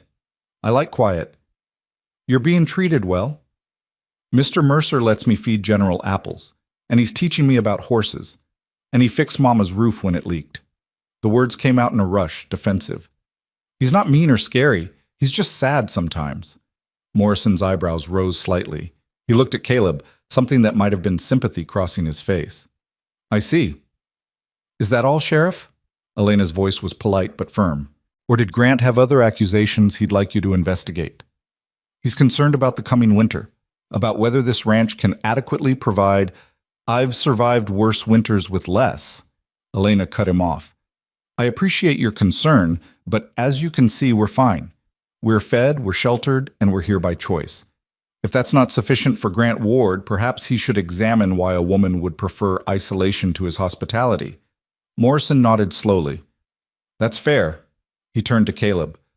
Grant also suggested that your state of mind might not be stable, that taking on this responsibility might be more than you can handle. Caleb felt his jaw tighten. My state of mind is my business. It is, right up until it affects others. Morrison held up a hand before Caleb could respond. I'm not saying I agree with him. I'm telling you what was said, and I'm telling you that he's not going to let this drop. He's already talking about custody claims, about the welfare of the unborn child. He's building a case, Caleb. Let him build. Don't be foolish. This isn't pride or stubbornness. This is about these people. Morrison gestured to Elena and Ivy. You want to protect them? Then be smart about it. Get ahead of this. Make the arrangement legal, proper. Document everything. Don't give him ammunition. What are you suggesting? Elena asked. Morrison looked uncomfortable. I'm suggesting that the situation as it stands leaves questions. Questions that a man like Grant Ward can exploit. If there was a more formal arrangement, something legally binding that established Mr. Mercer's role and your status, it would close those questions. The implication hung in the air. You're suggesting marriage. Elena's voice was flat. I'm suggesting protection. Legal protection. Morrison put his hat back on. Look, I don't care how people arrange their lives. Not my business. But I do care about keeping the peace and following the law. And the law, as it stands, gives Grant Ward avenues to pursue this. A formal arrangement would close those avenues. So we should marry to satisfy legal technicalities and Grant Ward's pride?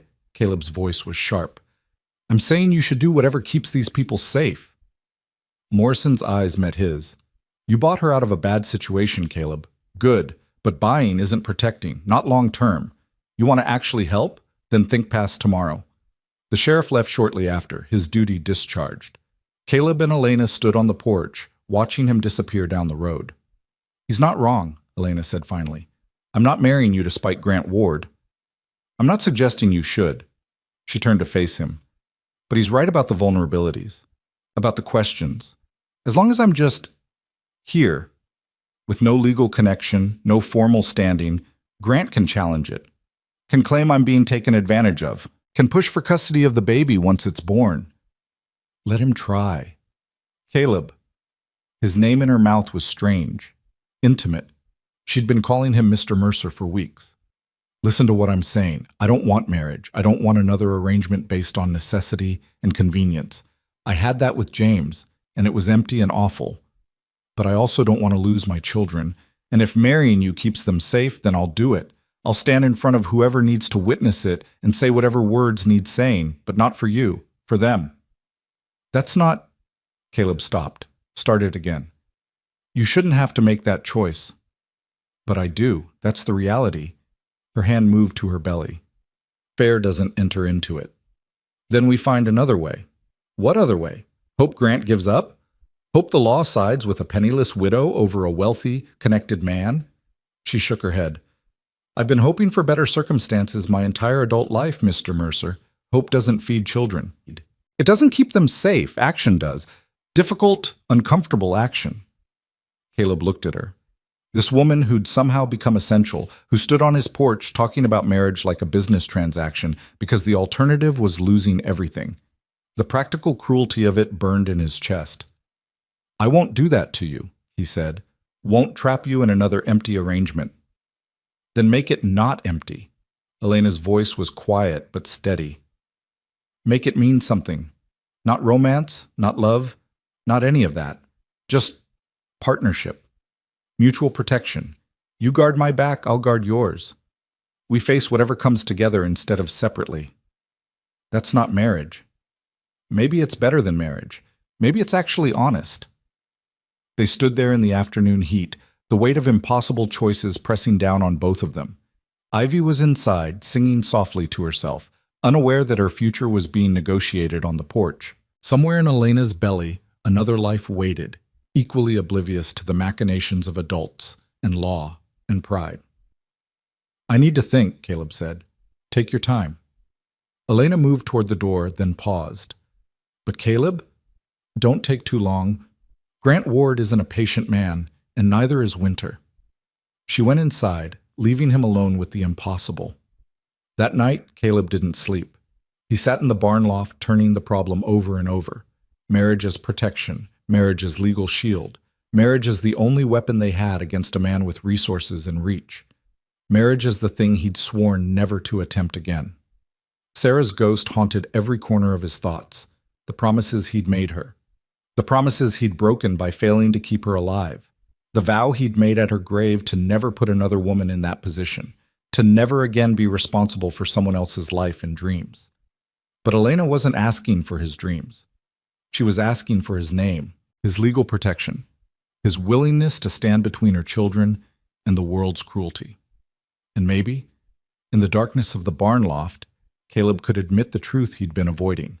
He didn't want them to leave, didn't want the house to go dark again, didn't want to lose the sound of Ivy's laughter or Elena's quiet strength or the possibility that life could be more than just surviving until death. That didn't make marriage right, didn't make it fair, didn't make it anything except the best of terrible options. By morning, he'd made his choice. He found Elena in the kitchen, making breakfast from their dwindling supplies. He'd need to go to town soon. Another complication. "I'll do it," he said without preamble. "I'll marry you, but on one condition." Elena's hand stilled on the pan. "What condition?" "It's real. Not on paper, but in practice. We make this a partnership, like you said, equal say, equal decisions. I don't own you, you don't owe me. We protect each other and the children, that's all. But it's real." She turned to face him fully. "And when I can't pull my weight, when the baby comes and I'm useless for weeks, when I'm more burden than partner, then you rest and recover and remember that partnership isn't about equal contribution every single day. It's about balance over time." He held her gaze. "I'm not your employer, Elena, and I'm not your savior, But I can be your partner, if you'll let me. Something shifted in her expression. The careful guard dropped, just for a moment, and he saw the exhaustion underneath. The fear. The desperate hope that maybe, just maybe, this could work. All right, she said. Yes, we'll make it real. Then we'll ride to town tomorrow. Make it legal before Grant has time to maneuver. Tomorrow, Elena echoed. They stood there in the kitchen, two people agreeing to bind their lives together, not from love, but from necessity. Not from passion, but from the simple, stubborn refusal to let cruelty win. Outside, the sun climbed higher, indifferent to human concerns. Inside, Ivy appeared in the doorway, sleepy and rumpled. Mama, is everything okay? Elena crossed to her daughter, knelt with some difficulty, and smoothed back her hair. Everything's going to be fine, sweetheart.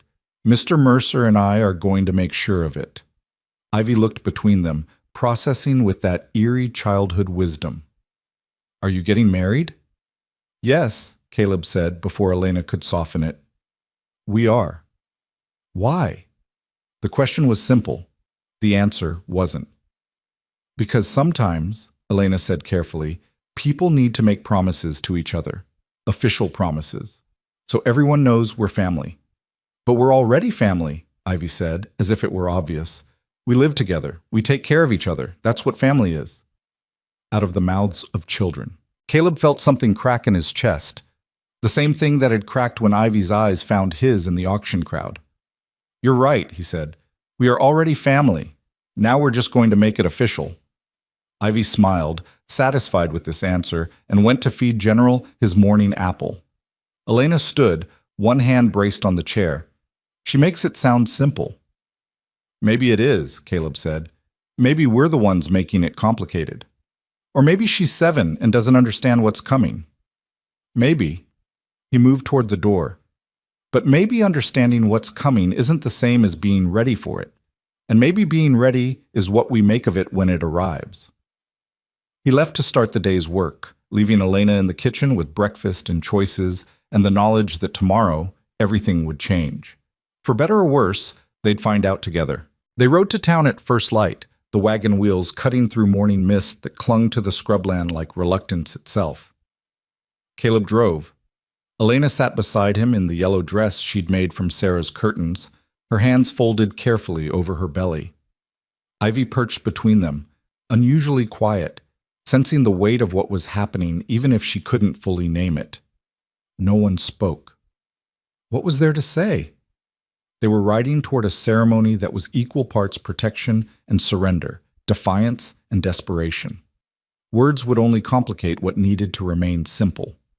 The town materialized out of the haze like a judgment taking solid form. Caleb felt Elena stiffen beside him as the first buildings appeared, as the possibility of eyes and whispers became certainty. He wanted to offer comfort, reassurance, something, but his own chest was tight with a familiar dread, the dread of facing these people again, of subjecting himself to their scrutiny and their barely concealed satisfaction that the hermit rancher had finally cracked under the weight of his isolation. Let them think what they wanted. He'd stopped caring about Salvation Creek's opinions the day they'd buried Sarah. Or so he told himself.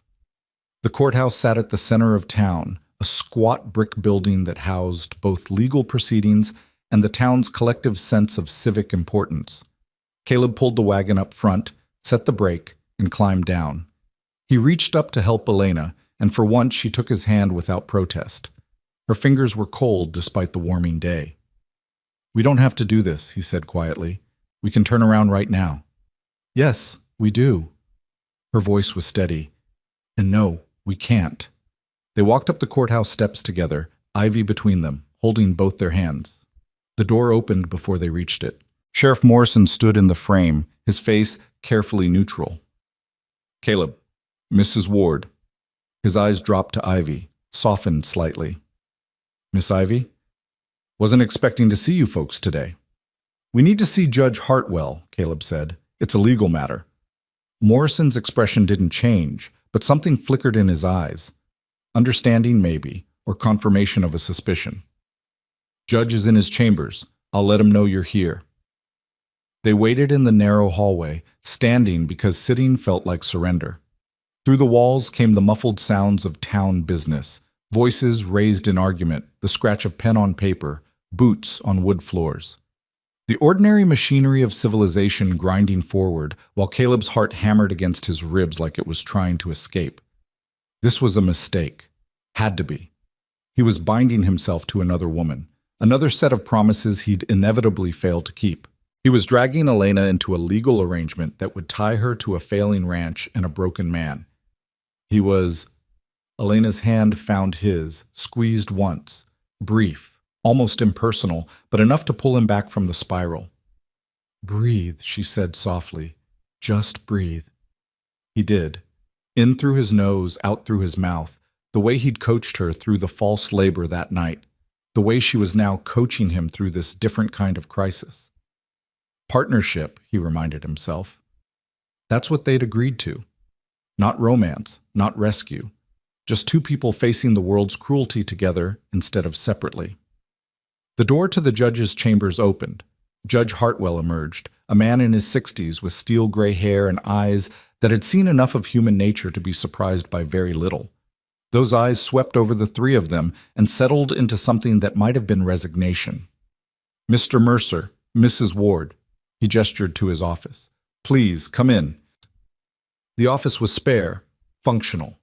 Law books lined the walls. A desk dominated the center, buried under papers that suggested the messiness of justice. Hartwell settled into his chair and folded his hands. "I assume you're here regarding the situation with Grant Ward." "We're here to get married," Caleb said bluntly. "Today, if possible." Hartwell's eyebrows rose fractionally. "I see. And you understand the legal implications, the permanence." "We understand perfectly," Elena said. "We're both adults. We're both of sound mind. We're both entering this arrangement freely. That's all the law requires, isn't it?" "The law requires that, yes." Hartwell leaned back in his chair. "But the law also recognizes that marriage is more than a contract. It's a commitment, one that shouldn't be entered into lightly, especially under pressure." "Every marriage is entered into under some kind of pressure." Elena's voice was calm but unyielding. "Financial pressure, social pressure. The pressure of circumstance. Ours is no different except that we're honest about it." "Fair enough?" Hartwell turned his attention to Caleb. "You're certain about this? You understand you'll be taking on not just Mrs. Ward, but her children? The responsibility for their welfare, their future?" "I'm certain." The words came easier than Caleb expected, maybe because they were true. "And I'm aware of the responsibilities." Hartwell studied them both for a long moment. Then he nodded, pulled out a ledger, and began writing. "Very well. I'll need witnesses. Sheriff Morrison can serve as one. Mrs. Patterson from the Mercantile can serve as the other if she's available." "No." Elena's voice was sharp. "Not Mrs. Patterson. She was at the auction. She stopped, composed herself. "I'd prefer someone else." Hartwell's expression shifted into something almost like sympathy. "I understand. Let me see who else is available." He stepped out. The silence in his absence was heavy. Caleb looked at Elena, saw the tension in every line of her body, saw her fighting to maintain the composure that had gotten her through the auction, through Grant's visit, through every indignity life had thrown at her. "Elena, don't." She held up a hand. "Don't apologize. Don't try to make this easier. Let's just do what needs doing and be done with it." Ivy, who'd been silent throughout, spoke up. "Mama, are you sad?" Elena's face transformed, all the steel melting into tenderness. "No, sweetheart. I'm just nervous. Getting married is important, even when it's..." She paused, searching for words. "Even when it's practical." "Mr. Mercer's nice," Ivy offered. "He'll be a good husband." The simplicity of the child's faith was devastating. Caleb felt it land in his chest like a stone. "I'll try," he said, because he owed her honesty at least. "I'll try to be."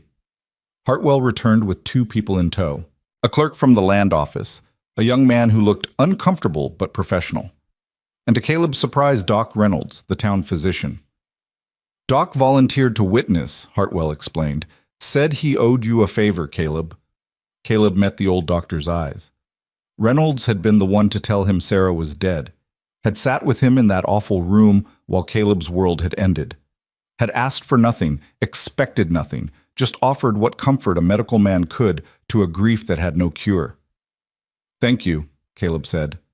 Reynolds nodded. "Least I can do." They assembled in front of the desk. Hartwell opened a book, found the page, and began reading the words that would bind them. The language was formal, antiquated, full of promises about honor and cherishing until death do you part, words that felt both too heavy and too light for what was actually happening here. When Hartwell reached the vows themselves, he paused. "Do you, Caleb James Mercer, take this woman to be your lawfully wedded wife, to have and to hold from this day forward, for better or for worse, for richer or for poorer, in sickness and in health, until death do you part?" The words hung in the air. Behind them, Caleb could hear the ghost of different words, different promises, made to a different woman in a different time. Sarah's voice, bright with hope, saying yes to a future they'd both believed in. But Sarah was gone, and Elena was here, looking at him with steady eyes that asked for nothing except that he show up, that he stand between her and the cruelty, that he mean what he said when he said it. "I do." Hartwell turned to Elena. "Do you, Elena Margaret Ward, take this man to be your lawfully wedded husband, to have and to hold from this day forward, for better or for worse, for richer or for poorer, in sickness and in health, until death do you part?" Elena's hand tightened on Ivy's shoulder. Her other hand moved to her belly, that protective gesture Caleb had come to recognize. Then she lifted her chin and looked directly at him. "I do." "Then by the power vested in me by the territory, I pronounce you husband and wife." Hartwell closed the book. "What the law has joined, let no man put asunder. You may seal the union with a kiss." The kiss. Caleb had forgotten about that part. He looked at Elena, saw his own uncertainty reflected back. They stood there, newly married, separated by 2 feet of space that suddenly felt impossible to cross. Then Elena stepped forward, rose on her toes despite her condition, and pressed her lips briefly to his. It was chaste, practical, over almost before it began. But Caleb felt it everywhere. The warmth of her mouth, the faint scent of soap and sunshine, the reality of another person close enough to touch. She stepped back. They both breathed. "Congratulations," Hartwell said, though his voice suggested he wasn't entirely certain congratulations were warranted. "I'll file the papers today. You're legally married in the eyes of the territory." Caleb paid the fee, signed where indicated. Elena signed her new name, Elena Margaret Mercer, in careful script, and something about seeing it on paper made the whole thing devastatingly real. They emerged from the courthouse into full mourning. The town was awake now, people moving about their business. Caleb felt their eyes like physical weight, felt the whispers starting even before they'd reached the wagon. "Well," Elena's voice was carefully neutral. "That's done." "That's done," Caleb agreed. "Can we get supplies while we're here? We're low on flour and Ivy needs new shoes." The mundane request in the wake of what they'd just done was almost funny. Almost. Caleb nodded and offered his arm. Elena took it, and they walked toward the mercantile like a normal married couple might, with Ivy skipping slightly ahead, examining the town with fresh eyes. The mercantile fell silent when they entered. Mrs. Patterson was behind the counter, her face cycling through shock, scandal, and reluctant acceptance. Around the store, other customers froze, watching. "Mr. Mercer," Mrs. Patterson finally managed. "Mrs." She paused, recalculating. "Mrs. Mercer, how can I help you?" "Flour, 20 pounds, Elena said evenly. "Salt, sugar, coffee. Children's shoes, size appropriate for a 7-year-old, and whatever dried beans you have in stock." Mrs. Patterson moved mechanically to fulfill the order, her eyes darting between Elena and Caleb like she was trying to solve an equation that didn't balance. The other customers weren't even pretending not to stare. "Heard you were at the courthouse this morning." The voice came from near the back. "Martin Hughes, the banker, conducting legal business." "That's right," Caleb said. "What kind of business?" The question was intrusive, inappropriate, and entirely expected. Caleb felt Elena tense beside him. "The kind that's none of yours," he said evenly. "Now, Caleb, No need to be hostile. We're all just concerned. Are you? Elena turned to face Hughes fully. Because I don't recall much concern when my daughter and I were being auctioned in the town square. I don't recall concern when we were sleeping in a boarding house with debts we couldn't pay. The concern seems to have materialized rather suddenly. Hughes had the grace to look uncomfortable. That was an unfortunate situation. But this, whatever this arrangement is, it raises questions. Then let me answer them. Elena's voice carried across the suddenly quiet store. Caleb and I were married this morning by Judge Hartwell with Sheriff Morrison and Doc Reynolds as witnesses. It's legal, it's proper, and it's none of your business why or how. If you have concerns about my welfare, you can rest easy. I'm exactly where I choose to be. The silence that followed was absolute. Even Mrs. Patterson's hand stilled on the flour sack. Well, Hughes cleared his throat. I suppose congratulations are in order then. You can keep your congratulations, Caleb said. We'll just take our supplies and be on our way. They loaded the wagon in tense silence, the town's eyes following every movement. Caleb helped Elena up to the seat, lifted Ivy beside her, and climbed up himself. He was reaching for the reins when a voice called out, Caleb, wait! Doc Reynolds approached the wagon, moving with the careful deliberation of an old man who'd learned to conserve energy. He looked up at Elena with professional assessment. Mrs. Mercer, when are you due? 6 weeks, maybe 8. And you're planning to deliver at the ranch? Elena's jaw set. I don't have much choice. You have a choice. You could come stay in town. I have a room above my office. Clean, private. I could monitor the pregnancy, be there when labor starts. That's kind of you, Elena said. But I'll manage at the ranch. With all respect, childbirth isn't something you manage. It's something you survive. Reynolds' voice was gentle, but firm, especially after a difficult pregnancy. Those false labor pains you had, they're a warning. Your body's under stress. How did you... Elena stopped, looked at Caleb. I told him, Caleb said. After the wedding, asked his advice. Something flashed across Elena's face. Not anger, but something more complicated. You had no right. I had every right. You're my wife now. Your health is my concern. The words came out harder than he'd intended. He softened his voice. Elena, please. At least consider it. I'm not leaving the ranch. Then let me come to you, Reynolds said. 2 weeks before your due date, I'll ride out. Stay until the baby comes. That way you're at home, but you're not alone. Elena looked between them, calculation visible in her eyes. This was help. But help came with debt, with obligation, with the risk of being beholden. What would you charge for that? She asked. Nothing. Reynolds held up a hand before she could protest. Before you argue, let me explain. I've been a doctor for 40 years. I've delivered hundreds of babies, and I've lost patients I shouldn't have lost because they were too proud or too poor to ask for help. If you'll let me do my job, that's payment enough. I don't accept charity. It's not charity, it's medicine. There's a difference. He looked at Caleb. Talk to your wife. Make her see reason. He walked away before either could respond, leaving them with a decision that felt like a trap, no matter which way they chose. Caleb clicked his tongue and the horses moved forward. They left Salvation Creek behind, the town's judgment hanging in the air like smoke. For a long time, no one spoke. Then Ivy's small voice broke the silence. Does this mean I should call Mr. Mercer Papa? Elena's breath caught.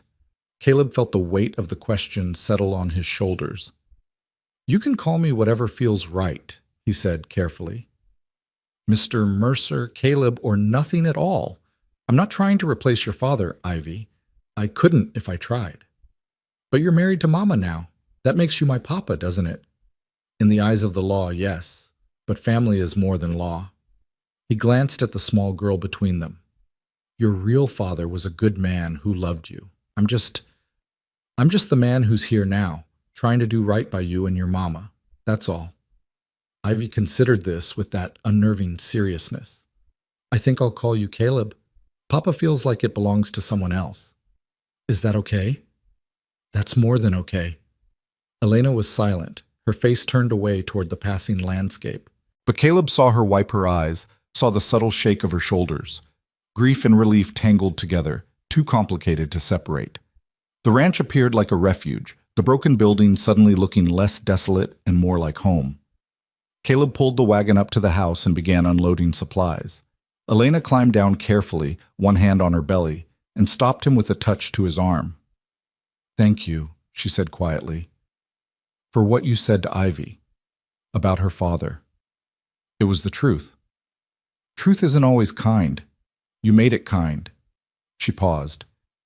"And about Doc Reynolds, I'll think about it, having him here for the birth. I won't promise anything, but I'll consider it. That's all I'm asking." They stood there in the yard, newly married, still strangers in so many ways. Then Ivy called from the house, something about General and apples, and the moment broke. The days that followed established a new pattern. They were married now, legally bound, but the practical reality changed less than Caleb had expected. Elena still slept in the main bedroom. Caleb still took the barn. They still moved around each other carefully, negotiating space and boundaries and the strange new weight of commitment. But small things shifted. Elena started calling him by his first name instead of Mr. Mercer. He found himself eating dinner at the house more often, the three of them sharing the table in companionable silence. Ivy began asking him questions about ranch work, about horses, about the land, not as a stranger, but as someone who belonged. And the town's reaction, which Caleb had braced for, came in whispers and sideways glances rather than direct confrontation. People gave them a wide berth when they came for supplies. Conversations died when they entered a room, but no one challenged them openly. The marriage had done exactly what it was supposed to do, provided a legal shield against judgment, even if it couldn't stop the judgment itself. 2 weeks after the wedding, Grant Ward returned. Caleb was mending fence when he saw the dust cloud. Multiple riders this time. 3 horses. Grant in the lead, flanked by 2 men Caleb didn't recognize. They had the look of hired muscle, city men playing at frontier roughness. Caleb set down his tools and walked to meet them. Elena emerged from the house, drying her hands on her apron. Ivy stayed on the porch, watching. Grant dismounted with theatrical precision, his movements designed to convey authority. "Mr. Mercer, I heard the most interesting news in town." "I bet you did." "Married. How convenient." Grant's smile was cold. "How very, very convenient. Tell me, did you discuss this arrangement before or after you purchased her?" "Watch your mouth." Caleb's voice was quiet, dangerous. "Or what? You'll assault me in front of witnesses again?" Grant gestured to his companions. "These are colleagues from Denver, Mr. Patterson and Mr. Cole. They're here to document the living conditions, the suitability of the environment for raising children." "Document all you want. Then get off my property." "I'm afraid it's not that simple anymore." Grant pulled papers from his jacket. "I've filed a petition with the territorial court challenging the validity of your marriage. The timing is suspicious, the circumstances questionable. A rushed ceremony immediately after I raised concerns about my sister-in-law's welfare? It reeks of coercion." "I wasn't coerced." Elena stepped forward, positioning herself beside Caleb. "I married Caleb of my own free will. Judge Hartwell verified that. Sheriff Morrison witnessed it. Under duress. Financial desperation. The threat of losing your children." Grant's voice was smooth, practiced. "Legal. Those aren't conditions that support free choice, Elena. Any judge would see that. Any judge would see a man harassing his brother's widow." Caleb met Grant's eyes. "You've got no standing here. The marriage is legal. Your petition will fail." "Perhaps. Or perhaps the court will look at a pregnant woman living in isolation with a known recluse, a man with documented mental instability following his wife's death, and decide the children would be better served elsewhere." Grant's expression was triumphant. "I'm not claiming the children out of malice, Mr. Mercer. I'm claiming them out of concern, legitimate, documentable concern." "You're claiming them out of pride," Elena said, "because you can't stand that I chose freedom over your control. I'm claiming them because that baby you're carrying is a ward, my blood, and I won't stand by while it's raised in poverty and isolation by a man who can barely keep his own land functioning." The words hit their target. Caleb felt them land, felt the truth of his failing ranch, his inadequacy, his inability to provide the kind of life these children deserved. But then Elena spoke, her voice cutting through his spiral. That baby is mine. Mine to raise, mine to protect, mine to decide what's best for. Not yours, not the court's, mine. She stepped closer to Grant, fearless despite the difference in their positions. You want to fight? You'll get one. But you won't get my children. You won't get to parade your concern and your money and your influence and pretend it makes you family. Family shows up when people need them, not after they've already survived. Grant's jaw tightened. We'll see what the court says about that. You have 30 days to respond to the petition. Use them wisely. He mounted his horse, his companions following suit. They rode away slowly, deliberately, making sure their exit was as theatrical as their entrance. The silence they left behind was crushing. Elena swayed. Elena, Caleb caught her arm, steadied her. Inside, now. I'm fine. You're shaking. Inside. He guided her to the house, sat her at the table. Ivy appeared with water without being asked, her small face pale with understanding beyond her years. He's going to take us away, isn't he? Ivy's voice was small. No. Caleb knelt to her level. He's going to try. But trying isn't succeeding. We won't let it happen. How? Elena's voice was hollow. You heard him. He's got lawyers, documentation, influence. What do we have? Each other. Caleb stood. And the truth. And 30 days to build a case that shows you're exactly where you should be. With a failing rancher on failing land? Elena's laugh was bitter. That's not much of a case, Caleb. Then we make it more. He turned to face her fully. We make this ranch work. We show profit, productivity, stability. We document everything. Your health, Ivy's education, the household accounts. We get character witnesses. We build a record that proves beyond doubt that you're not here out of desperation, but out of choice. That this isn't the worst option, it's the best one. In 30 days? In however long it takes. He crouched beside her chair. Elena, listen to me. Grant Ward thinks he's already won. Thinks he can intimidate us into surrender or wait us out until Winter proves his point. But he's wrong. He's wrong because he doesn't understand what we are. What are we? Her eyes met his, searching. Survivors. The word came out fierce. We're people who've lost everything and kept going, who've been broken and rebuilt ourselves from scraps, who've stood on auction blocks and in courtrooms and faced down every cruelty the world could offer and still chose to keep breathing. That's not weakness, Elena. That's the strongest thing there is. Something shifted in her expression. The despair receded, replaced by something harder, more determined. Okay, she said. Okay. We fight. We fight. Ivy moved between them, small hands finding both of theirs. Together? Caleb looked at this child, this unexpected daughter, and felt the weight of responsibility settle more firmly on his shoulders. Not the crushing weight he'd feared, but something almost bearable, almost right. Together, he confirmed. And there, in the kitchen of a house that had been dead and was slowly coming back to life, they made their stand, not with grand gestures or dramatic declarations, but with the simple, stubborn decision to not surrender. Outside, the sun continued its path across the sky. The land continued its slow cycle of growth and decay. And somewhere in Denver, Grant Ward began building his case. But here on this ranch, 3 people began building something stronger. They began building a family. The work began the next morning before sunrise. Caleb stood in the barn loft watching the house, waiting for the lamp to glow in the kitchen window. When it did, he descended and crossed the yard, entering through the back door for the first time since he'd given Elena the house. She looked up from the stove, surprise flickering across her face. You're early. We've got 30 days to turn this place into something a court can't dismiss. Early's all we've got. He poured himself coffee from the pot she'd made. I need to know everything about your finances. What James left. What you owe.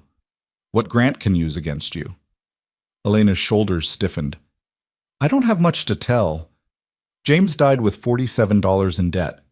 The boarding house added another $12. You settled it all when you bought, when you bid. So you're starting at 0.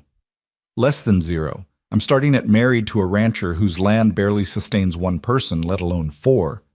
She turned to face him. Caleb, We can document all we want, but the fundamental truth remains. This ranch is failing, has been for years. Grant's lawyers will tear that apart in minutes. Then we change the truth. He set down his cup. We make the ranch work, really work, show income, productivity, prove we're not just surviving but building something. How? The land's drought damaged, the cattle are gone. You have one horse and no crops worth mentioning. So we start small and build fast. Caleb's mind was already working through possibilities. We've got that south pasture that still holds water. We can run chickens, maybe goats. Low investment, quick return. I've got enough credit in town to buy starter stock. We document every purchase, every egg sold, every penny earned. Chickens and goats won't impress a judge. No, but they'll show initiative, show we're not just sitting here accepting failure. He moved to the window, looking out at his land with new eyes, seeing not what it was, but what it could be. And we fix everything that's broken. The fence, the roof, the well pump. We make this place look like a home that's cared for, not a collection of ruins held together by stubbornness. Elena was quiet for a moment, her hand moving in slow circles over her belly. That's a lot of work for 30 days. Then we work harder than we've ever worked. He turned back to her. I'm not saying it'll be easy. I'm saying it's possible, if we commit to it fully. I'm 8 months pregnant, Caleb. I can't. You can manage the household accounts, document everything, keep records that show careful management, planning, forethought. You can teach Ivy her letters and numbers, show that education's happening. You can write character references, reach out to people who knew you before all this. He crossed to her. You can do what you've been doing, survive with dignity. That's more impressive than any ranch improvement I can make. Something shifted in her expression, not quite hope, but maybe determination. You really think we can do this? I think we don't have a choice, so we might as well believe we can. The sound of small feet on the stairs announced Ivy's arrival. She appeared in the doorway, sleep-rumpled and curious. Why are you here, Caleb? Because we're family now, he said simply, and families eat breakfast together. It was a small thing, a normal thing, but Ivy's face lit up like he'd offered her the world. The days that followed blurred into a rhythm of relentless work. Caleb rode to town and bought 6 chickens and a rooster with money he didn't have, trusting the mercantile would extend credit based on his years of reliable payment. He bought 2 young goats from a neighboring ranch, animals that could browse the scrub and turn it into milk and eventually meat. He purchased lumber and nails and shingles and everything else needed to transform neglect into maintenance.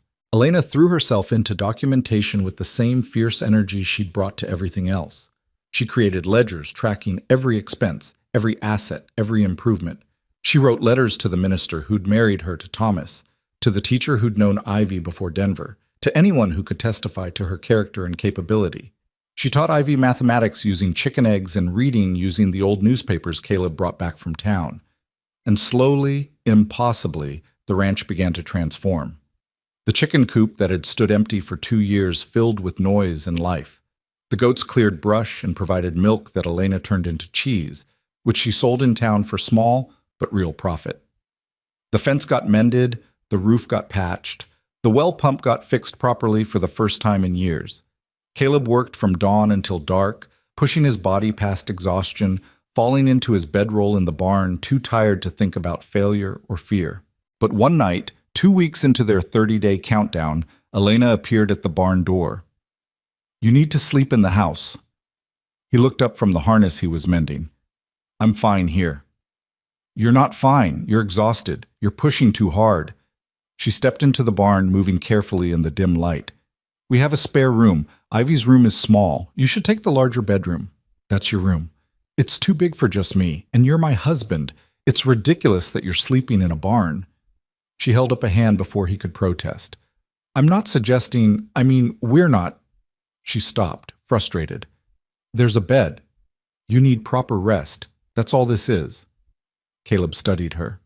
This woman who'd been so fierce about maintaining boundaries, about keeping their arrangement clearly defined, now offering to share space to blur those lines. Elena, please. The word came out softer. Let me do this one thing. You've done so much. Let me give you a decent place to sleep. He couldn't argue with that. Didn't want to, if he was honest. The barn was cold, the bedroll was thin, and his body was screaming for rest.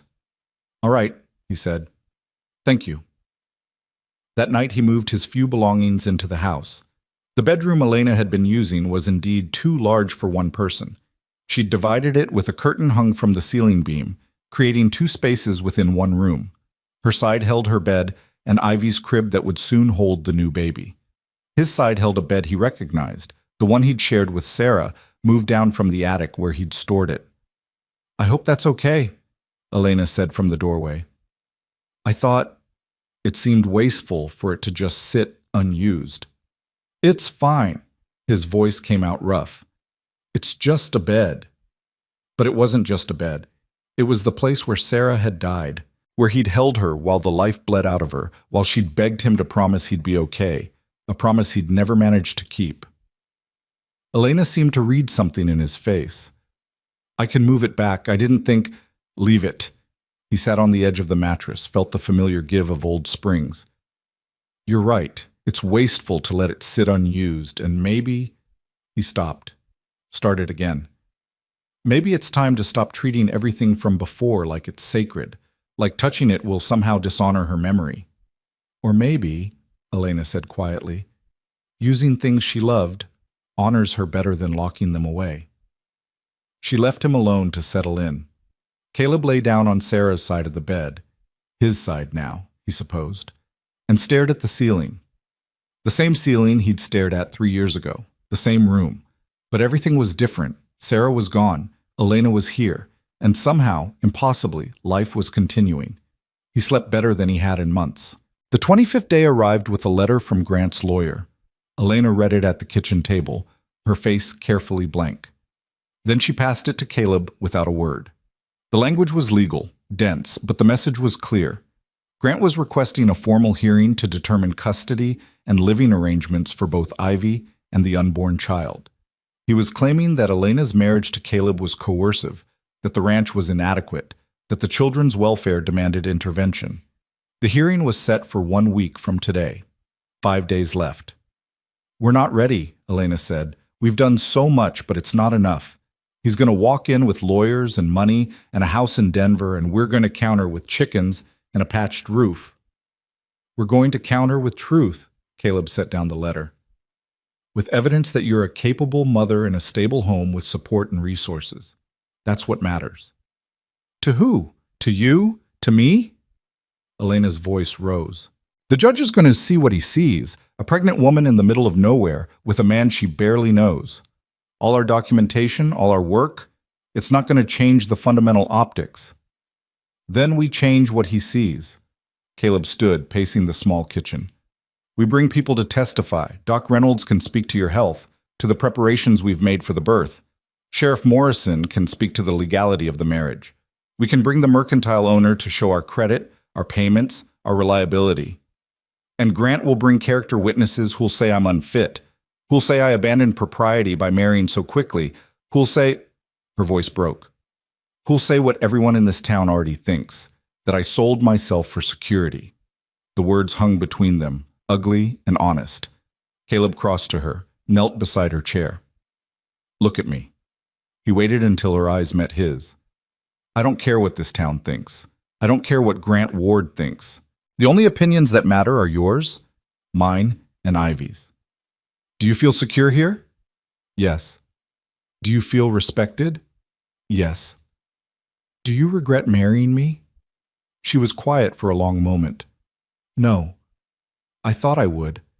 I thought it would feel like being owned again, but it doesn't. It feels like—" She paused, searching for words. "Like having an ally. Someone on my side for once." "Then that's what we tell the judge. Not through witnesses or documentation, though we'll bring those too, but through the simple truth that this arrangement works, that we chose it freely and we're making it succeed." He reached up, brushed a strand of hair from her face without thinking. The gesture was intimate, automatic, and they both froze when they realized it. His hand dropped. "Sorry, I didn't mean to." "It's okay." Elena caught his hand before he could pull away completely. "Caleb, I need to tell you something about the baby. His heart stopped. Is something wrong? No, nothing wrong. But I need you to understand. When it comes, when I'm in labor, I'm going to be scared. Not of the pain, but of the outcome. I lost a baby between Thomas and Ivy. Lost 3 more before I married James. This one, her hand moved to her belly. This one stayed. This one's fighting, but I'm terrified that when the moment comes, my body will fail again. Doc Reynolds will be here. He promised. I know, but I need more than a doctor. I need... She stopped, struggling. I need someone who'll stay, who won't leave if things get bad, who won't give up on me. The weight of what she was asking settled on his shoulders. She was asking him to witness her most vulnerable moment, to see her at her weakest, to stay when staying was hard. She was asking him to do for her what he'd failed to do for Sarah. I'll stay, he said. No matter what happens, Elena, I'll stay. Her eyes searched his face. Promise me. I promise. She nodded, released his hand, and turned back to the letter. Then we have 5 days to prepare. We'd better not waste them. The days raced by in a blur of final preparations. Caleb rode to neighboring ranches, asking for character references. Found 3 ranchers willing to testify that he was reliable, honest, and capable despite his isolation. Elena finished her documentation, creating a portfolio that showed careful household management and planning. Doc Reynolds arrived on the 28th day, true to his word, and set up in the small room off the kitchen. And on the 29th day, Elena went into labor. It started just after dawn. Caleb was feeding the chickens when he heard her call his name. Not panicked, but urgent. He dropped everything and ran to the house. She was standing in the kitchen, one hand braced on the table, the other pressed to her belly. It's time. You're sure? I've done this before. I'm sure. Another contraction hit. She breathed through it the way he'd taught her months ago. Get Doc Reynolds. And Caleb? She grabbed his arm. Remember your promise. I remember. The hours that followed were the longest of Caleb's life. Longer than waiting for Sarah to die. Longer than the auction. Longer than any night he'd spent alone in the barn convincing himself that isolation was survivable. Doc Reynolds examined Elena, declared things progressing normally, and settled in for the wait. Caleb stayed in the room despite the doctor's suggestion that he might prefer to wait elsewhere. He'd promised to stay. He'd stay. Ivy sat on the porch, too young to fully understand, but old enough to know something momentous was happening. Caleb checked on her between contractions, making sure she wasn't too frightened. Is Mama going to be okay? Ivy asked. Yes. How do you know? Because she's the strongest person I've ever met, and because Doc Reynolds is here, and because I'm not going to let anything happen to her. It was a promise he had no right to make. Childbirth didn't care about promises, but he made it anyway. The labor intensified as the sun climbed higher. Elena's careful control began to fracture. She cried out, gripped Caleb's hand hard enough to leave marks, begged for it to be over, then apologized for being weak, then cried again when another wave hit. You're not weak, Caleb told her. You're doing exactly what you need to do. I can't. You can. You are. Doc Reynolds moved between examinations and encouragement, his old hand steady, his voice calm. Almost there, Elena. The baby's crowning. Next contraction, you push with everything you have. Caleb positioned himself behind her, supporting her weight, letting her lean into him. She was drenched in sweat, trembling with exhaustion, but when the next contraction came, she bore down with a strength that took his breath away. And then, impossible and perfect, a baby's cry filled the room. It's a boy, Doc Reynolds announced, holding up a small, angry, beautiful life. A healthy boy. Elena sobbed, reaching for her son. The doctor placed him on her chest, still attached by the cord, and she held him like he was made of starlight and miracles. He's here, she whispered. He's really here. Caleb felt something in his chest crack open. Not the familiar crack of loss, but something different, something that felt dangerously like joy. Doc Reynolds worked quickly, efficiently, cutting the cord and cleaning the baby while Elena delivered the afterbirth. The doctor's face was professionally neutral, but Caleb saw the tension in his shoulders. Elena, you're bleeding more than I'd like. Not dangerous yet, but I need to manage it. Caleb, keep her talking. Keep her present. Fear crashed over him. Not this. Not again. He'd promised to stay, but he'd also promised Sarah everything would be fine, and it hadn't been. And, Caleb, Elena's voice cut through his spiral. I need you here. Now. He focused on her face, on her eyes, tired but alive, on the baby in her arms crying lustily, on the present moment, not the ghosts of the past. I'm here. Tell me about the ranch, about what we'll do when this is over. His voice caught. He tried again.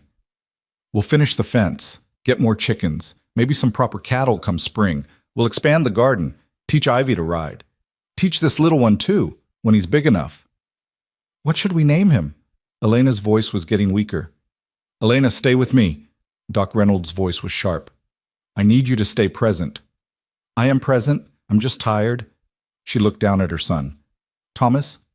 We'll name him Thomas, after Ivy's father, after the good man who started this. Thomas, Caleb repeated. It's a strong name. The bleeding slowed. Doc Reynolds worked for what felt like hours, but was probably only minutes, his hands moving with the practiced efficiency of 4 decades of medicine. Finally, he sat back. You're going to be fine, Elena, but you need rest, a lot of rest. No getting up, no activity, just healing. Understand? I understand. The doctor looked at Caleb. She means it when she says rest. I know she's stubborn. Don't let her be. I'll make sure, Caleb said. Doc Reynolds cleaned up and left them alone with their new son. Elena held Thomas, counting his fingers, his toes, marveling at each small, perfect detail. Caleb sat beside the bed, watching them both, feeling the weight and wonder of what had just happened. You stayed, Elena said softly. I promised I would. Sarah was lucky to have you. The words should have hurt. Instead, they felt like absolution. I'm lucky to have you. Caleb didn't trust his voice. He just nodded. Ivy crept into the room, eyes wide. Mama, is that my brother? Come meet him, sweetheart. Ivy climbed carefully onto the bed, stared at the small, scrunched face, and smiled. He's tiny. You were tiny once, too. Can I hold him? Elena helped position Thomas in Ivy's arms, supporting his head. The girl held her brother with such careful reverence that Caleb felt his eyes burn. This was what family looked like. Not perfection, not the fairy tale, just people loving each other as carefully as they could, building something precious out of broken pieces. The hearing was the next day. They'd lost an entire day to the birth, had no time to prepare further.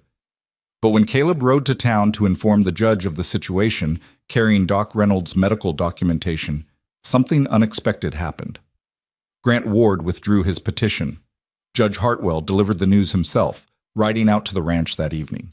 He found them in the kitchen, Elena in bed visible through the open door, Ivy reading quietly beside her, Thomas sleeping in the cradle Caleb had hastily built, and Caleb himself sitting at the table looking like a man who'd survived a battle. Mr. Ward has withdrawn his custody claim, Hartwell announced without preamble.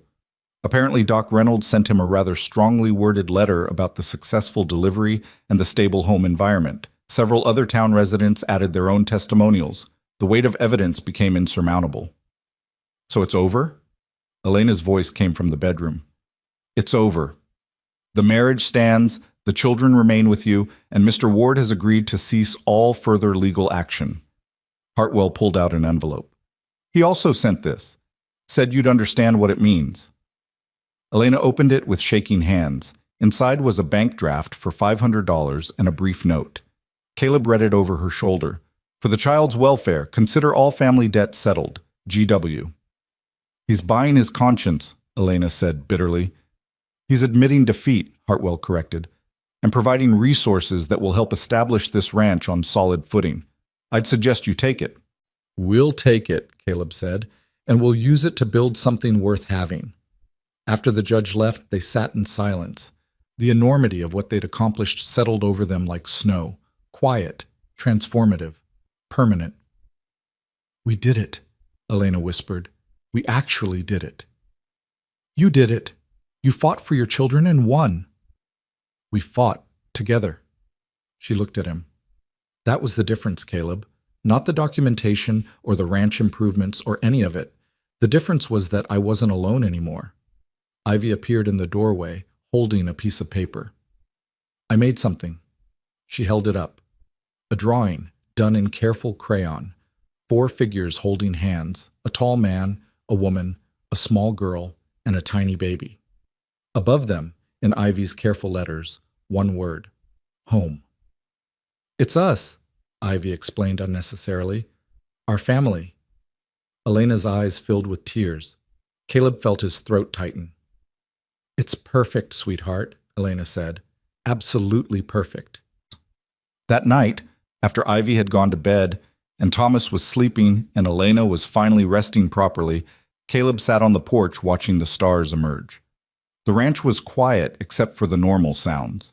Chickens settling, goats browsing, the wind through the grass. 6 weeks ago, he'd been a man waiting to die.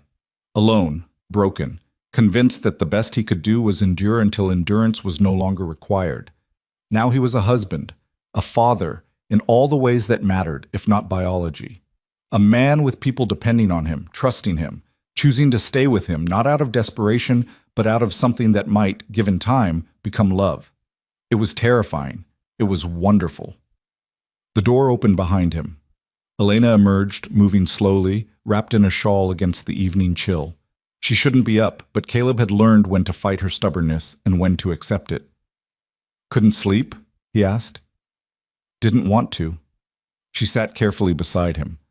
I wanted to be here, with you, watching our home be peaceful. Our home. Not his, not hers, ours. I never thanked you properly, Elena said, for what you did in that town square, for buying us, for giving us this chance. You've thanked me a dozen times. I know, but I need to say it again. You didn't save us, Caleb. You were right about that. But you gave us the space to save ourselves. You stood between us and the cruelty long enough for us to get our feet under us. That's worth more than gratitude. That's worth everything. They sat in comfortable silence, shoulders nearly touching. Then Elena spoke again, her voice tentative. I know our arrangement was supposed to be practical. Partnership, protection, mutual benefit. And I'm not trying to complicate that or ask for more than we agreed to, but I need you to know, she paused, this hasn't felt practical for a while now. It's felt real. And I think maybe, if we're willing, it could become something even better than we planned. Caleb turned to look at her, at this woman who'd somehow slipped past every wall he'd built, who'd transformed his dead house into a home, who'd given him reason to wake up in the morning and purpose beyond mere survival. I think, he said carefully, it already has become something better. I just didn't want to presume, didn't want to ask for more than you were ready to give. What if I'm ready now? Then we take our time. We do this right. We build on what's already here instead of forcing something that isn't. He reached for her hand, held it gently. I failed Sarah by not being enough. I won't fail you by rushing into something neither of us is ready for. You didn't fail Sarah. Life failed you both. There's a difference. Maybe, he squeezed her hand, but either way, we go slow. We let this grow at its own pace, and whatever it becomes, we choose it together. Together, Elena agreed. They sat there as the stars multiplied overhead, as the night deepened around them, as their ranch breathed quietly in the darkness. Inside, their children slept, Ivy dreaming of horses and family, Thomas too new to dream of anything except warmth and safety. 2 broken people had become 4 whole ones, not through magic or miracle, but through the simple act of showing up. Of staying when leaving would have been easier, of choosing each other day after impossible day. The town would continue to whisper. Winter would come and test them. The ranch would demand constant work. The children would need care and guidance. Life would be hard in all the ordinary ways life always was, but they wouldn't face it alone. Caleb looked at Elena, at the mother of his children, at the partner who'd chosen to stay. We should go inside. You need rest. In a minute, she leaned her head on his shoulder. Let me have one more minute out here, being grateful. So he sat with her, holding her hand, watching their home exist peacefully in the darkness. And for the first time since Sarah died, Caleb let himself believe that maybe the future held more than just endurance. Maybe it held joy. Maybe it held love. Maybe it held all the quiet, ordinary miracles that came from choosing to stay when no one was watching.